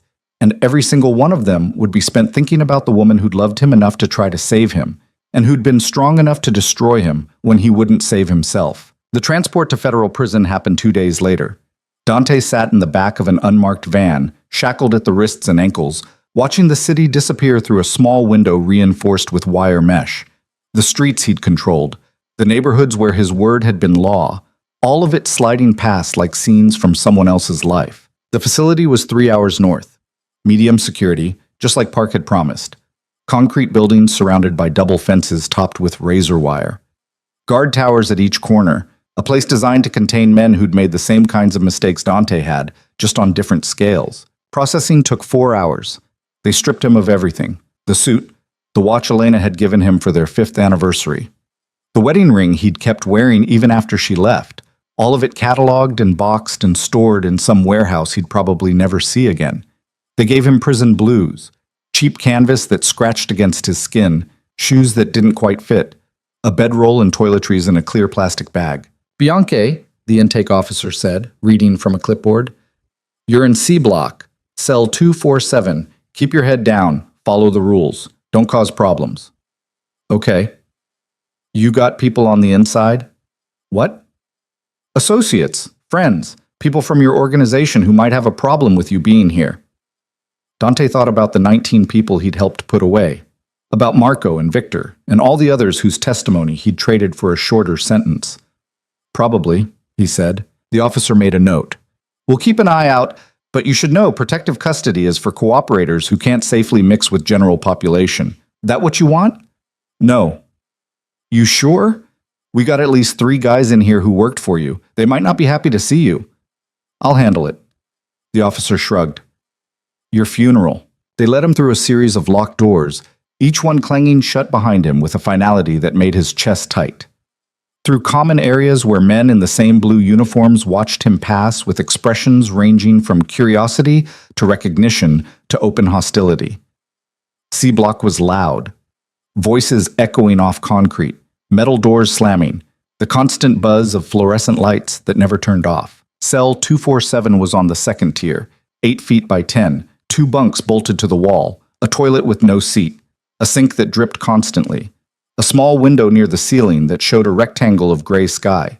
His cellmate was already there, a man in his 50s with gray hair and prison tattoos covering both arms. He looked up from a paperback novel when Dante entered. You're the new guy. Yeah. I'm Ray. Been here 6 years, got 4 more to go. Dante set his bedroll on the lower bunk. Dante. Ray's eyes narrowed. Dante Bianche? The mob guy? That's me. Shit. I heard you were coming. Everyone's talking about it. Ray sat up, swung his legs over the side of the bunk. You really bring down your whole organization? I cooperated, if that's what you mean. That's exactly what I mean. You know how that plays in here, right? I can guess. Ray shook his head. Man, you better watch your back. There's guys in here who'd shank a cooperator just for the reputation. I'll be careful. Careful ain't gonna cut it. You need to be smart. Find a crew. Get protection. Otherwise you're a target. Dante looked at him. You offering? Hell no. I'm 2 years from getting out. I'm not catching a case for defending some rat. No offense. None taken. Ray went back to his book. Dante started making up his bunk with the thin mattress and scratchy blanket they'd given him. The whole time he could feel eyes on him through the cell bars. Men watching, calculating. He'd been in prison for less than 6 hours, and he already knew this was going to be harder than he'd imagined. That night, lying on his bunk in the dark, listening to Ray snore above him and the endless noise of the block around them, Dante thought about Elena. Wondered where she was sleeping, if she ever thought about him, if she felt any guilt at all for putting him here. Probably not. Why would she? He'd earned every day of this sentence, every hour in this cell, every moment of fear about whether someone would stick a sharpened piece of metal between his ribs in the shower. This was justice. Real justice. Not the kind he'd dispensed from behind a desk with a phone call and $50,000 in cash. The kind that came with consequences, with time, with the slow, grinding awareness that you destroyed your own life and there was no one to blame but yourself. He didn't sleep that night, or the next. By the 3rd day, word had spread through the entire facility. Dante Bianchi, the cooperating witness, was in C block. The man who'd traded 43 names for a reduced sentence. The rat who'd dismantled an empire to save his own skin. The first threat came in the cafeteria. A note passed to him on a food tray. Simple. Direct. Watch your back, snitch. Dante ate his meal without looking up, kept his eyes on his plate, finished and went back to his cell. The second threat was more personal. A guy named Torres cornered him in the yard. Big guy, covered in gang tattoos, eyes that said he'd killed before and wouldn't hesitate to do it again. You Bianca? Dante turned to face him. Yeah. You put my cousin away, Ricardo Martinez. He's doing 15 because you testified. I don't know your cousin. Bullshit. You gave them names. His was one of them. I gave them 43 names. I don't remember all of them. Torres stepped closer. You think this is funny? No, I think your cousin made his own choices. Same as I made mine. Same as you made yours that put you in here. We all own our decisions. That's real philosophical for a rat. Call me whatever you want. Doesn't change the facts. Torres looked like he wanted to swing. His hands curled into fists, but there were guards watching from the tower, cameras everywhere. He'd catch a charge if he started something here. This ain't over. Torres said. I didn't think it was. Torres walked away. Dante went back to his cell and lay on his bunk, staring at the concrete ceiling, and realized he was probably going to die in here. Not today. Not this week. But eventually. Someone would catch him alone. Someone would decide the reputation boost was worth the extra time. And that would be that. 20 years turned into forever. He thought about asking for protective custody. Thought about it seriously. But something stopped him. Some stubborn part of himself that refused to hide. That said if this was his punishment, he should face it straight on. Even if it killed him. The weeks blurred together. Wake up, count, breakfast, work detail in the laundry, lunch, yard time, dinner, count, lockdown. Every day the same. Every day stretched out like years. He called Hirsch once a week. The lawyer updated him on the appeals process, which was going nowhere. Updated him on Elena's divorce, which was proceeding smoothly. She wasn't asking for anything, just wanted it finalized. She moved on, Hirsch said during one call. Started a new life somewhere. I don't know where. Federal protection has her completely hidden. Good, Dante said, and meant it. He got letters sometimes. From his mother, mostly. Short notes that said she was praying for him. That she hoped he was learning something from all this. That his father would have wanted him to be better. He never wrote back. Didn't know what to say. Marco ended up in the same facility 3 months into Dante's sentence. Different block, but they crossed paths in the yard one day. Marco saw him and stopped walking. Just stood there, staring. Dante walked over. Marco, don't talk to me. I know you're angry. Angry? Marco laughed. It sounded harsh, broken. I got 12 years because of you. My wife left me. My kids won't take my calls. And you want to talk about angry? I'm sorry. Sorry doesn't fix it. Sorry doesn't give me my life back. I know. You destroyed everything. And for what? To shave a few years off your sentence? You traded all of us for nothing. I traded us for survival. Same thing you would have done. Bullshit. I would have stood up, taken my time like a man instead of crying to the feds. You saying you didn't cooperate? You saying you didn't give them names too? Marco's jaw tightened. That was different. How? Because you started it. You opened the floodgates, made it okay to talk. After that, what choice did we have? Dante didn't have an answer for that. Because Marco was right. He'd started the domino effect. Made cooperation acceptable. Everyone else had just followed his lead. I hope it was worth it, Marco said. I hope those 5 years you saved were worth destroying everyone who ever trusted you. He walked away. Dante stood in the yard watching him go and felt the weight of every name he'd given, every life he'd disrupted, every family he'd helped tear apart. It hadn't been worth it, but it was done. And he had to live with that. 6 months in, Dante found a routine. Work in the laundry during the day. Yard time when they had it. Library in the evenings. He started reading. Books he'd never made time for before. History, philosophy. Fiction that took him out of this place for a few hours. He took a GED prep course even though he already had a high school diploma. Took it because it gave him something to do. Something to focus on besides the concrete walls and the constant threat of violence. He started going to the chapel on Sundays, not because he'd found religion, but because it was quiet there. Peaceful. The chaplain, an older man named Father Michaels, never pushed, never asked questions, just let Dante sit in the back pew and think. One Sunday after the service, Father Michaels approached him. You've been coming for a while now, the chaplain said, but you never participate, never pray. I don't know how, Dante admitted. It's not complicated. You just talk. Say what's on your mind. And someone listens? Father Michaels smiled. That's the idea. I killed people, Father, ordered their deaths, ruined lives with drugs and violence. You think anyone's listening to me? I think someone's always listening, whether you believe that or not. Dante looked at the simple wooden cross hanging on the wall. I don't know what I believe anymore. That's okay. Doubt is part of the journey. What journey? I'm in prison for 20 years. There's no journey, just time. Time is all we have. What we do with it is the journey. Dante thought about that for a long time after. Thought about what he was doing with his time, whether he was learning anything or just surviving, whether there was a difference. He started writing letters, not to send, just to write, to Elena mostly, telling her things he'd never said when they were together. Apologies, explanations, memories of moments he'd let slip past without appreciating them. He He filled notebooks with these letters, kept them hidden under his mattress. Ray never asked what he was writing, probably didn't care.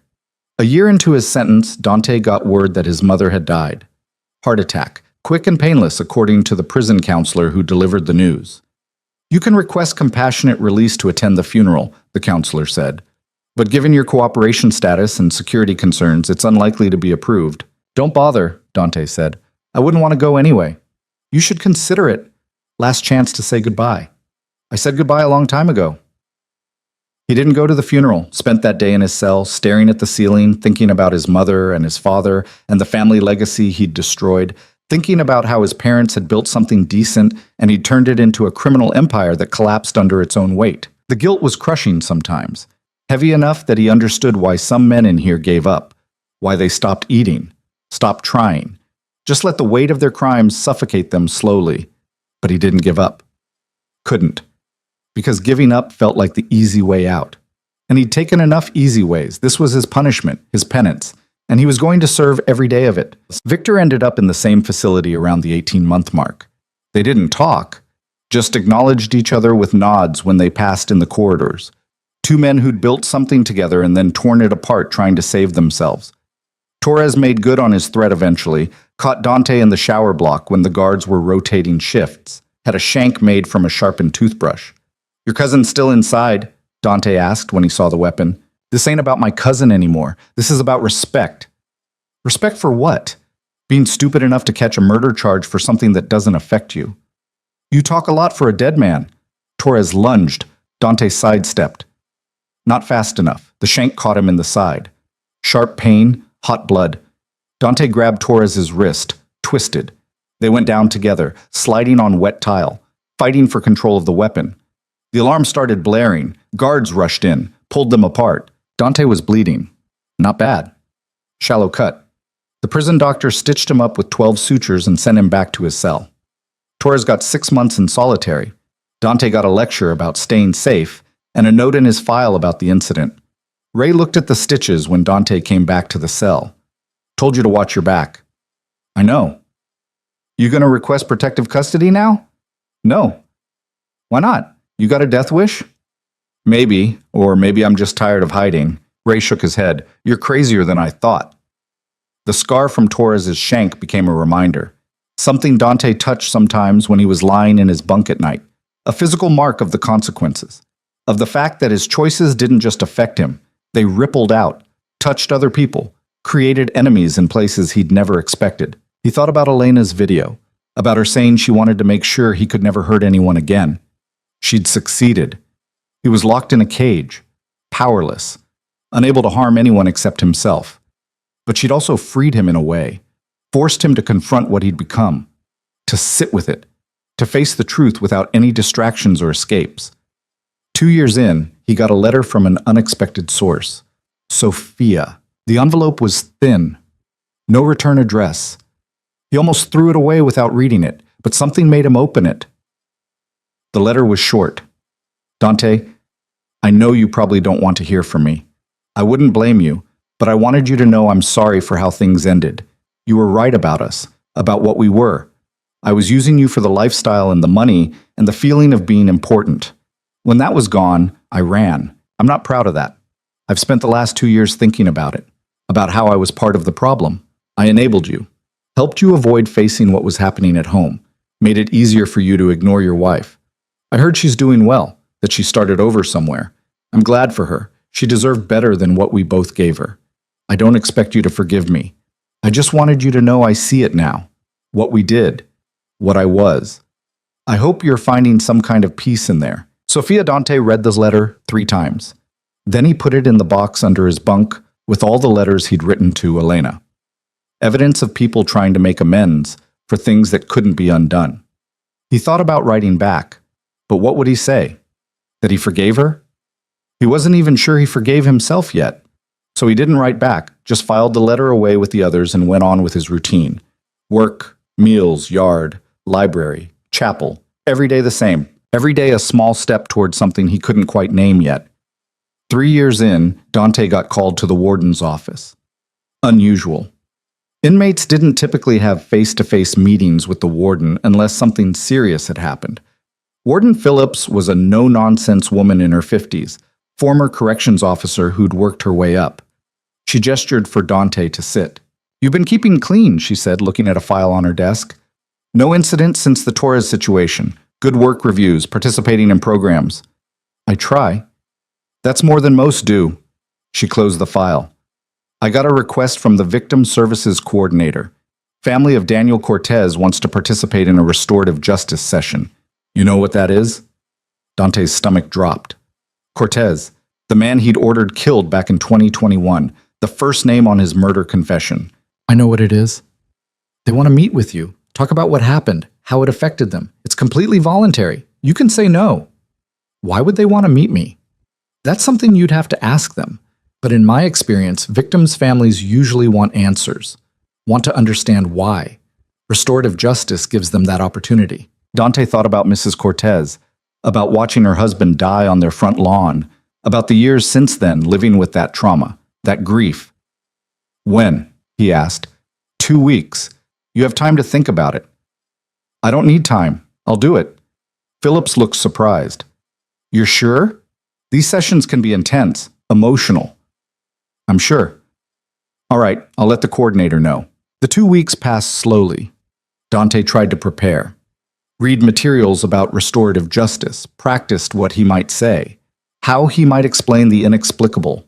But when the day came, sitting in a small conference room across from Maria Cortez and her 2 adult children, all his preparation evaporated. Mrs. Cortez was in her 60s, gray hair pulled back, eyes that held a sadness so deep it was almost physical. "Thank you for agreeing to this," she said quietly. "I should be thanking you," Dante replied. "You didn't have to come here, didn't have to look at me." "I needed to. For 3 years I've been trying to understand. Why Daniel? What did he do that was so terrible he deserved to die in front of me?" Dante felt his throat tighten. "He didn't deserve it. He didn't do anything that justified what I did." "Then why?" "He was stealing from me, from the operation. And I couldn't let that stand. Couldn't let people think they could take from me without consequences." He paused. "I'm not saying that makes it right. I'm just telling you the truth." "So my husband died over money?" "Yes." Mrs. Cortez's hands trembled slightly. Her son reached over and held one of them. "Do you know what it was like?" she asked. "Watching him die, holding him while he bled out on our driveway, calling for help that came too late?" "No, I don't." "Do you know what it's like to sleep alone for 3 years after 40 years of marriage?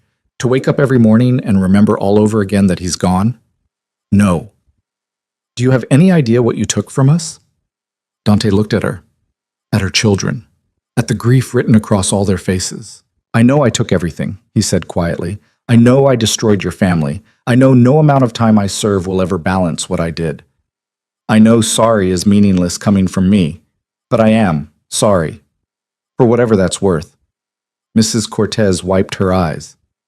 "It's not worth much, but I needed to hear you say it, needed to look you in the eye and know you understood." "I understand." "Do you? Do you really? Or are you just saying what you think I want to hear?" "I understand," Dante repeated. "Not because I've experienced what you have, but because I've had 3 years to think about the people I hurt, the lives I destroyed. Yours is just one. But it matters. It all matters." They sat in silence for a long moment. Then Mrs. Cortez's daughter spoke. "What happened to the person who actually killed our father?" "I don't know," Dante said. "I never knew who pulled the trigger. I just gave the order and let someone else handle the details. That's convenient. It's the truth. I insulated myself, made sure I could deny knowledge. It's how I operated. So the person who murdered our father is out there somewhere. Free. Maybe. Or maybe they're dead. Or in prison for something else. I don't know." The daughter looked disgusted. "You ordered someone killed and you don't even know who did it." "That's right." "How many others?" Mrs. Cortez asked. "How many other people did you have killed?" "3 that I ordered directly. More that I knew about but didn't stop. 3 families like mine." "Yes." She closed her eyes. When she opened them, they were filled with tears. "I came here hoping to find some kind of peace, some kind of closure. But looking at you, all I feel is anger and sadness. Because you're just a man, an ordinary man who made terrible choices. And those choices destroyed my life. I know. You'll get out someday. In 15 years, maybe less. You'll walk out of here and get to have a life again. Daniel never gets that. I never get that. We're serving a life sentence for your crime. Dante didn't have a response to that, because she was right, completely, devastatingly right. The session ended shortly after. Mrs. Cortez and her children left without saying goodbye. Dante sat in the conference room alone for a while after they'd gone, thinking about Daniel Cortez, about the fact that he'd been a real person with a real life and a real family who loved him. Not just a problem to be solved, not just a name on a list, a person.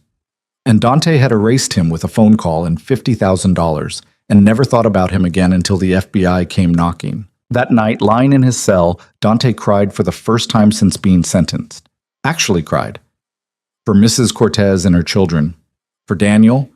For all the people he'd hurt in pursuit of power that meant nothing. Ray heard him, but didn't say anything. Just let him cry. The next morning, Dante requested a meeting with the prison counselor. Started talking about the restorative justice session. About the guilt.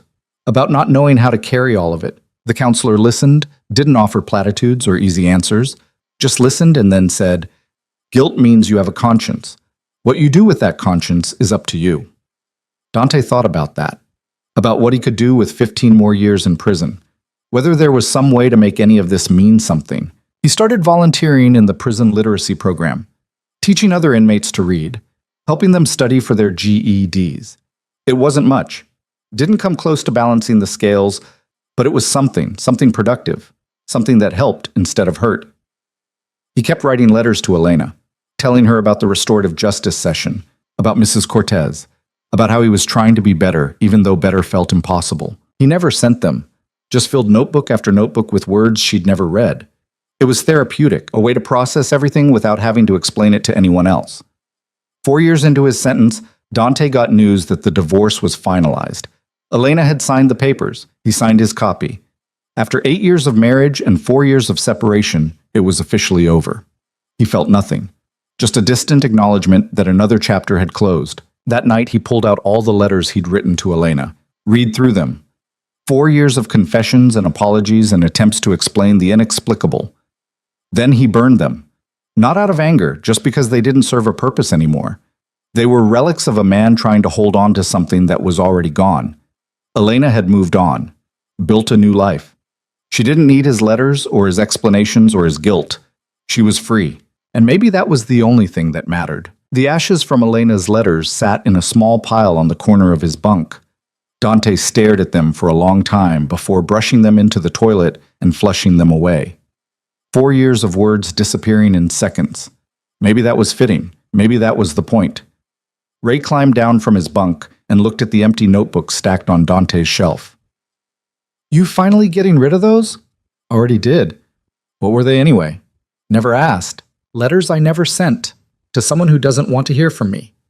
Your wife. Ex-wife now. Divorce finalized yesterday." Ray sat on the edge of his bunk. "That's rough. How long were you married?" 8 years, though I wasn't really present for most of them." "That why she left?" "That's part of it. The other part is I was a criminal who ordered people killed and she decided to stop me the only way that would work. By burning down your whole life." "Yeah." Ray was quiet for a moment. "You ever regret it? The life you had before?" Dante thought about the question, about the money and the power and the feeling of being untouchable. About late nights at expensive restaurants and people who jumped when he called, and the illusion that he mattered. "No," he said finally, "I regret what I did to get there. But the life itself? It was empty. I just didn't see it until it was gone. Most guys in here would kill to have what you had. Most guys in here are idiots, including me." Ray laughed. It was the first time Dante had heard him laugh in 4 years. Can't argue with that. The years continued their slow march. 5 became 6. 6 became 7. Dante settled into a rhythm that felt less like survival and more like something approaching purpose. He taught literacy classes 3 times a week, started a book club for inmates who wanted to discuss what they were reading, volunteered in the chaplain's office, organizing donation drives and coordinating visits. He wasn't trying to redeem himself. Redemption felt too large, too ambitious. He was just trying to be useful. to give back something small in exchange for everything he'd taken. Father Michaels noticed the change, mentioned it one Sunday after service. "You're different than when you first got here," the chaplain said. "How so?" "Less defensive, less angry. You found something to hold on to." "I don't know about that. I'm just trying to get through each day without making things worse. That's more than most people manage. In here or outside?" Dante thought about Mrs. Cortez, about the restorative justice session that still haunted him 3 years later. "Do you think people can actually change? Or are we just who we've always been, waiting for the right circumstances to show it?" Father Michaels considered the question. "I think people can change. But it requires recognizing who they were and choosing to be different. Most people never do that hard work. They just keep making the same mistakes with different variables. And if you recognize it but can't fix what you broke, then you spend the rest of your life being better than you were. That's all any of us can do." Around the 7-year mark, Dante got word that Victor had been released. Good behavior. Early parole. He was out after serving just under 6 years of his 12-year sentence. Dante felt a strange mixture of emotions: relief that his old friend was free, envy that he still had 8 years minimum before he'd even be eligible for parole, guilt that Victor had been here at all because of testimony Dante had provided. A month later, he got a letter. Victor's handwriting on the envelope. He almost didn't open it, didn't know if he could handle whatever was inside. But eventually, curiosity won. The letter was short, direct, very Victor. "Dante, I got out last month, staying with my sister in Ohio until I figure out what's next. They got me working construction. It's honest work, hard, nothing like before. I don't forgive you for what you did, for giving them my name, for the years I lost.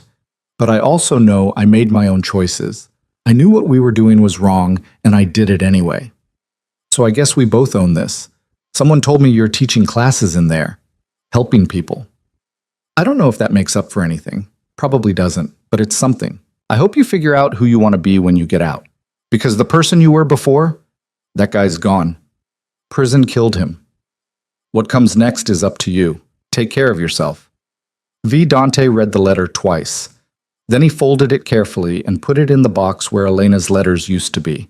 It was the closest thing to forgiveness he was likely to get from anyone he'd betrayed. It wasn't much, but it meant something. He wrote back, kept it simple. Told Victor he was glad he was out, that he hoped Ohio was treating him well, that construction was good work. He didn't apologize again. They were past that, just acknowledged where they were and wished each other well. Victor wrote back occasionally over the next year. Updates about his life, his niece's graduation, his sister's cooking. Small details of a normal existence that felt impossibly far away from where Dante was. But the letters reminded him that there was a world outside these walls, that people moved on, built new lives, found ways to survive after everything fell apart. 8 years in, Ray got released, completed his full sentence, and walked out a free man. Dante helped him pack his few possessions, shook his hand at the cell door. "You gonna be all right in here alone?" Ray asked. "I'll manage. Been alone before." "Yeah, but you get used to having someone around. Even someone as annoying as me." "You weren't that annoying." "Liar," Ray smiled. "You got 7 more years minimum. That's a long time." "I know." "Make them count. Don't just survive. Actually do something." "I'm trying." "Try harder." Ray left. The cell felt enormous without him. Dante lay on his bunk that night, staring at the empty space above him, and felt the weight of 7 more years pressing down on his chest. 7 years minimum, more likely 10 or 12 before he actually walked out. He'd be 60 when he got out. An old man with a record. No money, no connections, no prospects. What did you do with that? How did you build a life from nothing when you were 60 and everything you'd ever been was criminal? He didn't have answers. Just the slow accumulation of days and the hope that something would make sense eventually. Around year 9, Dante got a new cellmate, a kid named Danny, 23 years old, in for armed robbery. First offense, but he'd shot a clerk during the robbery, so he was looking at serious time. Danny was angry, at the world, at himself, at everyone who'd put him in this situation.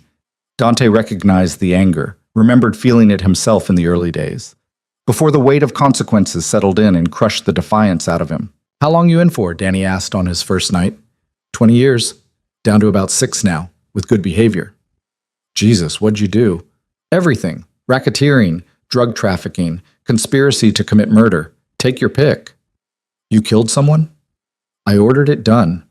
That's the same thing legally. Danny was quiet for a moment. You regret it? Every day. But you did it anyway. Yeah, I thought I was building something. Thought I was powerful. Turns out I was just scared and stupid and hiding behind money and violence. So what changed? My wife took everything from me, gave all the evidence to the FBI, walked away and let me face what I'd done. That changed things. She sounds like a bitch. She was the smartest person I ever knew. I just didn't realize it until she destroyed me. Danny didn't understand. Dante could see it in his face. The kid was still in the anger phase, still blaming everyone else, still convinced he'd been wronged by the universe. It would take time for him to see it differently, if he ever did. Over the next year, Dante watched Danny navigate the same path he'd walked. The threats, the violence, the constant calculation of who to trust and who to avoid. He tried to help where he could, gave advice, intervened when Danny was about to do something stupid, protected him from situations that would have gotten him hurt. Danny didn't always appreciate it. Sometimes he lashed out, told Dante to mind his own business, called him old and washed up and irrelevant. Dante took it because he remembered being that angry, that lost, and because someone needed to care about this kid, even if he didn't care about himself. 10 years into his sentence, Dante turned 56 in prison. No celebration, no acknowledgement, just another day in an endless series of days. Father Michaels brought him a cupcake from the commissary, a small gesture that somehow meant everything. You're more than halfway there, the chaplain said. 5 more years and you're eligible for parole. Assuming I get it. You will. Your record in here is spotless. You've done everything right. Doesn't change what I did outside. No. But it shows you're capable of change. That matters. Dante ate the cupcake slowly. It was too sweet, the frosting artificial, but it was the kindest thing anyone had done for him in a decade. Do you ever wonder what happens to people like me? He asked, when we get out. All the time. And some of them make it, find jobs, rebuild, stay clean. Others fall back into old patterns, end up back inside within a year. Father Michaels paused. The difference is usually whether they have something to live for outside these walls. I don't have anything. Then you better find something. 5 years goes faster than you think. Dante thought about that conversation for weeks after, about what he had to live for, about what would be waiting for him when he finally walked out of here. No family. His mother was dead. His father long gone. No wife. No friends. No money. No home. Just a criminal record and a body that was starting to show its age. What did you do with that? The answer came slowly. Not in a moment of revelation, but in the quiet accumulation of purpose he'd found teaching and helping and trying to be useful. You did what you could with what you had. You helped where you were able. You tried to leave things better than you found them. It wasn't redemption, but it was something.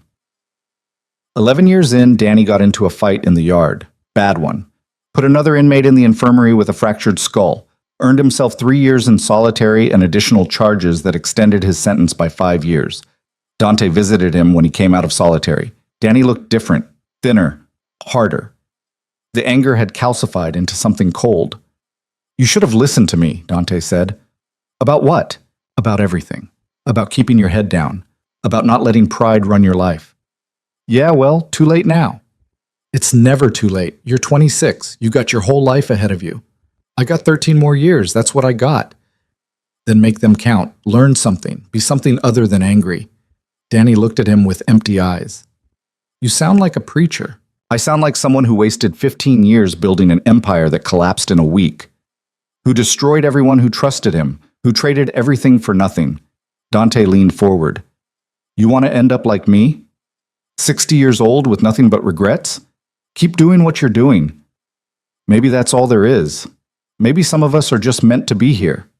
That's bullshit, and you know it. You made choices. You can make different ones. But Danny didn't want to hear it. He was too far gone. Too committed to the narrative that the world had wronged him. Dante recognized the futility. You couldn't save someone who didn't want to be saved. He'd learned that with himself, with his organization, with every person who'd gone down because they couldn't see past their own pride. All you could do was offer a hand and accept when it was refused. 12 years in, Dante got news that changed everything. Hirsch called. His voice sounded strained, tired. I got something you need to hear, the lawyer said. What? Elena's coming forward. She wants to speak at your parole hearing. Dante's heart stopped. What? She contacted the parole board, said she wants to provide testimony, for or against, I don't know yet. But she's coming. Why would she do that? I don't know. Maybe she wants to make sure you stay inside. Maybe she wants to help. I can't read her mind. When is this happening? Your hearing is in 3 years. She'll be notified when it's scheduled. 3 years? 3 more years, and he'd see Elena again for the first time since she'd walked out of their house 14 years ago. The thought terrified him. What would she look like? What would she say? Would she stand before the board and detail every crime he'd committed, or would she do something unexpected? He had no idea, and no way to know until it happened. The 3 years passed both impossibly slow and terrifyingly fast. Dante continued his routine, teaching, helping, trying to be better than he'd been. But underneath it all was the constant awareness that Elena was out there, living her life, preparing to face him again. He thought about trying to contact her, to ask what she planned to say, but Hirsch advised against it. Let her come to you, the lawyer said. Don't muddy the waters by reaching out. So Dante waited, counted down the days, wondered what 14 years had done to the woman who'd destroyed his life to save her own. The parole hearing was scheduled for a Thursday in March. Dante woke that morning with his stomach in knots. He'd been in prison for 15 years. This was his first shot at getting out. The hearing room was small. A panel of 3 parole board members sat at a table. Dante sat across from them in his prison blues with Hirsch beside him. The chairwoman, a stern-looking woman named Patterson, reviewed his file. Mr. Bianchi, you've served 15 years of a 20-year sentence. Your record while incarcerated has been exemplary. No infractions. Extensive participation in rehabilitation programs. Testimony from prison staff indicates you've been a model inmate. Thank you, Dante said. However, the severity of your original crimes is significant. 3 conspiracy to commit murder charges, extensive drug trafficking, money laundering. These are not minor offenses. I understand. We've received testimony from several parties, including your ex-wife, Elena Bianchi. She's requested to speak today. Is that acceptable to you? Dante's mouth went dry. Yes. Patterson nodded to someone behind Dante. A door opened, and Elena walked in. She looked the same, but different. Older, like him. Lines around her eyes that hadn't been there before. Her hair was shorter, professional.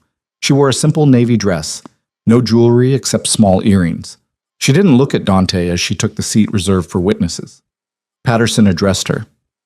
Mrs. Bianchi, thank you for coming. You've submitted written testimony, but requested to speak in person. Please proceed. Elena folded her hands in her lap. For a long moment, she didn't speak, just sat there, gathering herself. Then she looked up, looked directly at Dante for the first time in 14 years. Her eyes were calm, clear. No anger, no fear, just a steady assessment that made him feel completely transparent. I spent 3 years documenting my ex-husband's crimes, she began. Her voice was quiet, but firm. 3 years learning every detail of his operation so I could give law enforcement everything they needed to put him away. I did it because I saw what he'd become, what his choices were doing to other people. And I knew he wouldn't stop unless someone stopped him. She paused. I don't regret that decision. I'd do it again. But I also need to say something I couldn't say 14 years ago when I was scared and angry and hurt. She looked at the parole board. Dante Bianchi is not the same man he was when I left him. I followed his case, read the reports, spoken to people who work with him in the prison. He spent 15 years trying to be better than he was. That doesn't erase what he did, doesn't bring back the people he had killed, doesn't undo the damage of the drugs he sold, but it means something. Elena looked back at Dante. You taught me about power, she said, about leverage and control and survival. I used those lessons against you, turned everything you built into evidence that destroyed you, and I'd do it again because you needed to be stopped. Her voice softened slightly. But I also spent 8 years married to you. I knew the person you were before the power consumed you. I saw glimpses of that person in quiet moments, and I think that person is still in there, buried under years of bad choices, but still there. She turned back to the board. I'm not asking you to release him. That's your decision. But I want you to know that I don't hate him. I don't fear him. I just want him to live the rest of his life doing something better than what he did. If he can do that outside these walls, then maybe 15 years is enough. If he can't, then keep him here until he can. She stood. That's all I wanted to say. Patterson thanked her. Elena walked toward the door. As she passed Dante's chair, she stopped, looked down at him. I'm glad you're still alive, she said quietly. I was worried Torres might actually kill you. You knew about that? I know about everything. I've been watching. She paused. The literacy program is good work. Keep doing it. Then she was gone. Dante sat in stunned silence. She'd been watching, all these years, keeping tabs on what he was doing, how he was surviving. Why? The question burned in his mind, but there was no time to process it. The hearing continued. Questions from the board, testimony from prison staff, Hirsch's argument for release. It lasted 2 hours. At the end, Patterson looked at Dante. Do you have anything you'd like to say before we deliberate? Dante stood. His legs felt unsteady. I don't deserve to be released, he said. I know that. I destroyed lives, ordered people killed, flooded communities with drugs that ruined families. No amount of time I serve will balance that. He took a breath. But I've spent 15 years trying to understand what I did, why I did it. And I've learned that everything I thought mattered, the power, the money, the respect, it was all empty, built on violence and fear. It meant nothing. He looked at each board member. My ex-wife was right about everything. I needed to be stopped. I needed to face consequences. And I needed to learn what it means to actually be useful instead of just powerful. He paused. If you release me, I'll spend the rest of my life trying to be better than I was. Teaching, helping, giving back some fraction of what I took. If you keep me here, I'll do the same thing behind these walls. Either way, the man who ran that criminal empire is dead. He died the day my wife walked out. What's left is just someone trying to make amends that can never be enough. He sat down. The board deliberated for 30 minutes. Dante waited in a holding room with Hirsch. You did well, the lawyer said. Doesn't matter. They'll keep me inside. Maybe, maybe not. Elena's testimony carried weight. Why did she do that? Why come here after all this time? Because she's moved on. She's free. And maybe she wants you to have a chance at being free too. When they called Dante back in, Patterson's expression was unreadable. Mr. Bianchi, after careful consideration, this board has decided to grant parole with conditions. You'll be released in 30 days. You'll serve 5 years of supervised release. You'll participate in mandatory counseling. You'll maintain employment. You'll have no contact with any of your former associates. Any violation of these conditions will result in immediate revocation and return to custody. Dante couldn't breathe. Parole after 15 years. He was getting out. Do you understand these conditions? Patterson asked. Yes. Then we're adjourned. The gavel came down. Hirsch grabbed his hand, shook it hard. You did it. You're getting out. Dante nodded, couldn't speak. The enormity of it was too much. After 15 years in a concrete box, he was going to be free. The 30 days passed in a blur. Dante processed out, said goodbye to the people he'd taught, to Father Michaels, to the few inmates he'd grown to respect. Danny refused to see him. Still angry, still lost. Dante hoped the kid would figure it out eventually, but he couldn't wait around to find out. On the day of his release, Dante walked out of the prison with 1 bag of belongings and $500 the state gave him for transitional expenses. Hirsch was waiting in the parking lot. Ready? No, but let's go anyway. The drive back to the city felt surreal. Everything looked different, bigger, faster, more overwhelming than he remembered. Hirsch had arranged for a halfway house, a small room in a facility that helped parolees transition back to society. It wasn't much, but it was outside the walls.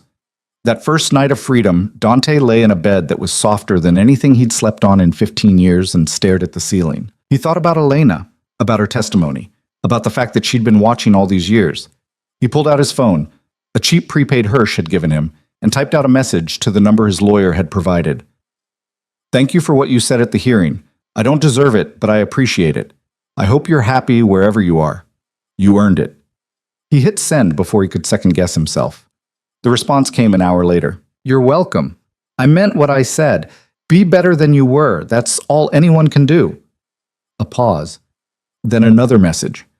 I'm in Montana, running a small bookstore. It's quiet, simple, everything I needed. Dante smiled. Of course she was running a bookstore. That was so perfectly Elena. He typed back, "That sounds perfect for you. I'm glad you found it. What will you do now?" "I don't know yet. Find a job. Stay clean. Try to help people.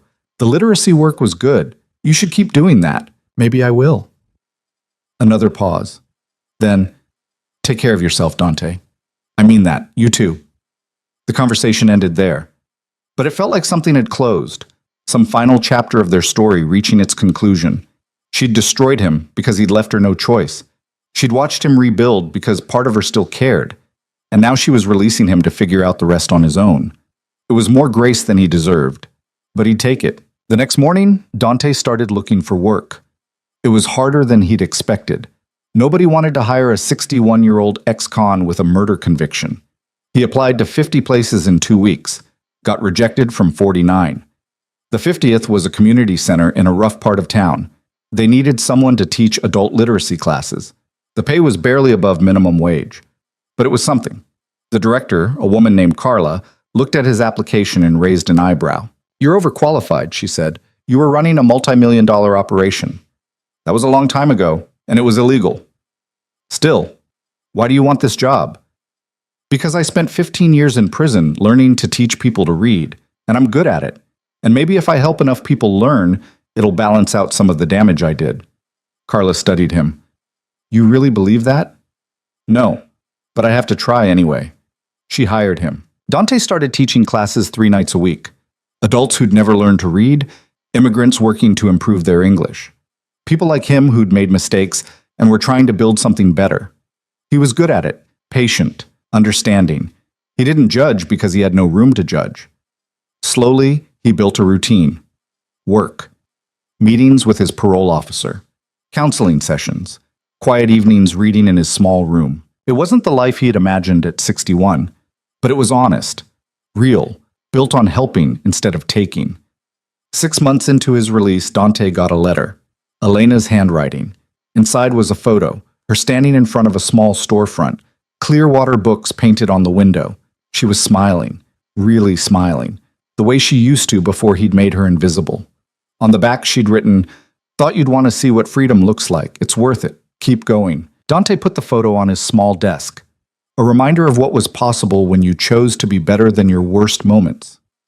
A year after his release, one of his students graduated from the literacy program. A woman in her 50s named Rosa, who'd never learned to read because she'd been working since she was 8 years old. She hugged Dante after the ceremony, tears in her eyes. "Thank you. You changed my life." "You did the work," he said. "I just helped." "No. You saw me when other people didn't. You made me feel like I mattered." Dante felt something crack open in his chest, because he understood exactly what she meant, about being invisible, about needing someone to see you. That's what Elena had needed, what he'd failed to give her until it was too late.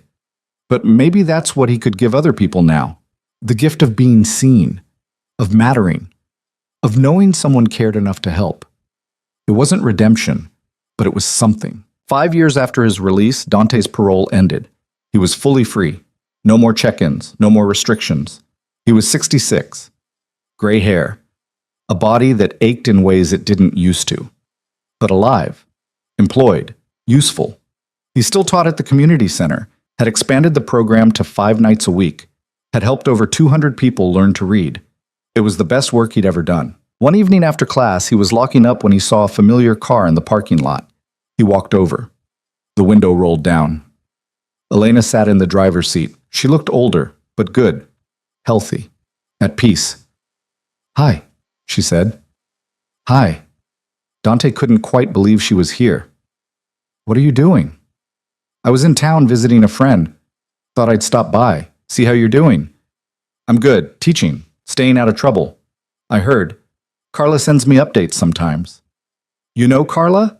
I helped fund the literacy program, anonymous donation, but I wanted to make sure it was being used well."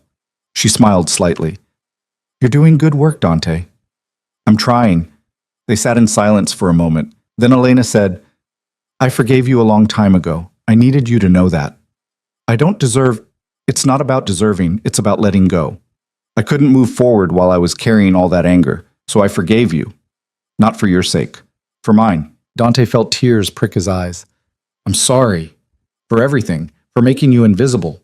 For forcing you to destroy me just to be free. I know. And I'm sorry, too, for the things I had to do. For the pain it caused. For not finding another way. There wasn't another way. I wouldn't have listened. No, you wouldn't have. She put the car in drive. Take care of yourself. You too. She drove away. Dante watched until the taillights disappeared around a corner. Then he walked back to his apartment, made himself dinner, read for a while, went to bed. The next morning, he woke up and did it all again. Teaching, helping, being useful. It wasn't the empire he'd built, wasn't the power or the money or the respect he'd once craved, but it was real. And it was his. And nobody could take it away. Because here's the thing about power that Dante Bianchi learned too late. Real power isn't about controlling others. It's about controlling yourself. About choosing to be better even when being worse would be easier. About helping instead of taking. About seeing people instead of using them. Elena had understood that from the beginning. She'd used the power he'd taught her about, leverage, control, patience, to free herself from a life that was killing her slowly. She'd made the hard choice, the painful one, the one that cost everything but saved her life. And in destroying him, she'd given him a chance to understand what he'd been too blind to see when they were together. That you don't build a legacy through violence and fear. You build it through the small, quiet moments of treating people like they matter, through helping someone learn to read, through showing up day after day even when it's hard, through choosing to be useful instead of powerful. Dante would never get back the years he'd lost, would never undo the damage he'd caused, would never bring back the people he'd had killed or fix the families destroyed by his drugs. But he could spend the rest of his life trying to balance the scales, one student at a time, one act of kindness at a time, one choice to be better than he was. It wasn't redemption, but it was all he had. And maybe, just maybe, it was enough.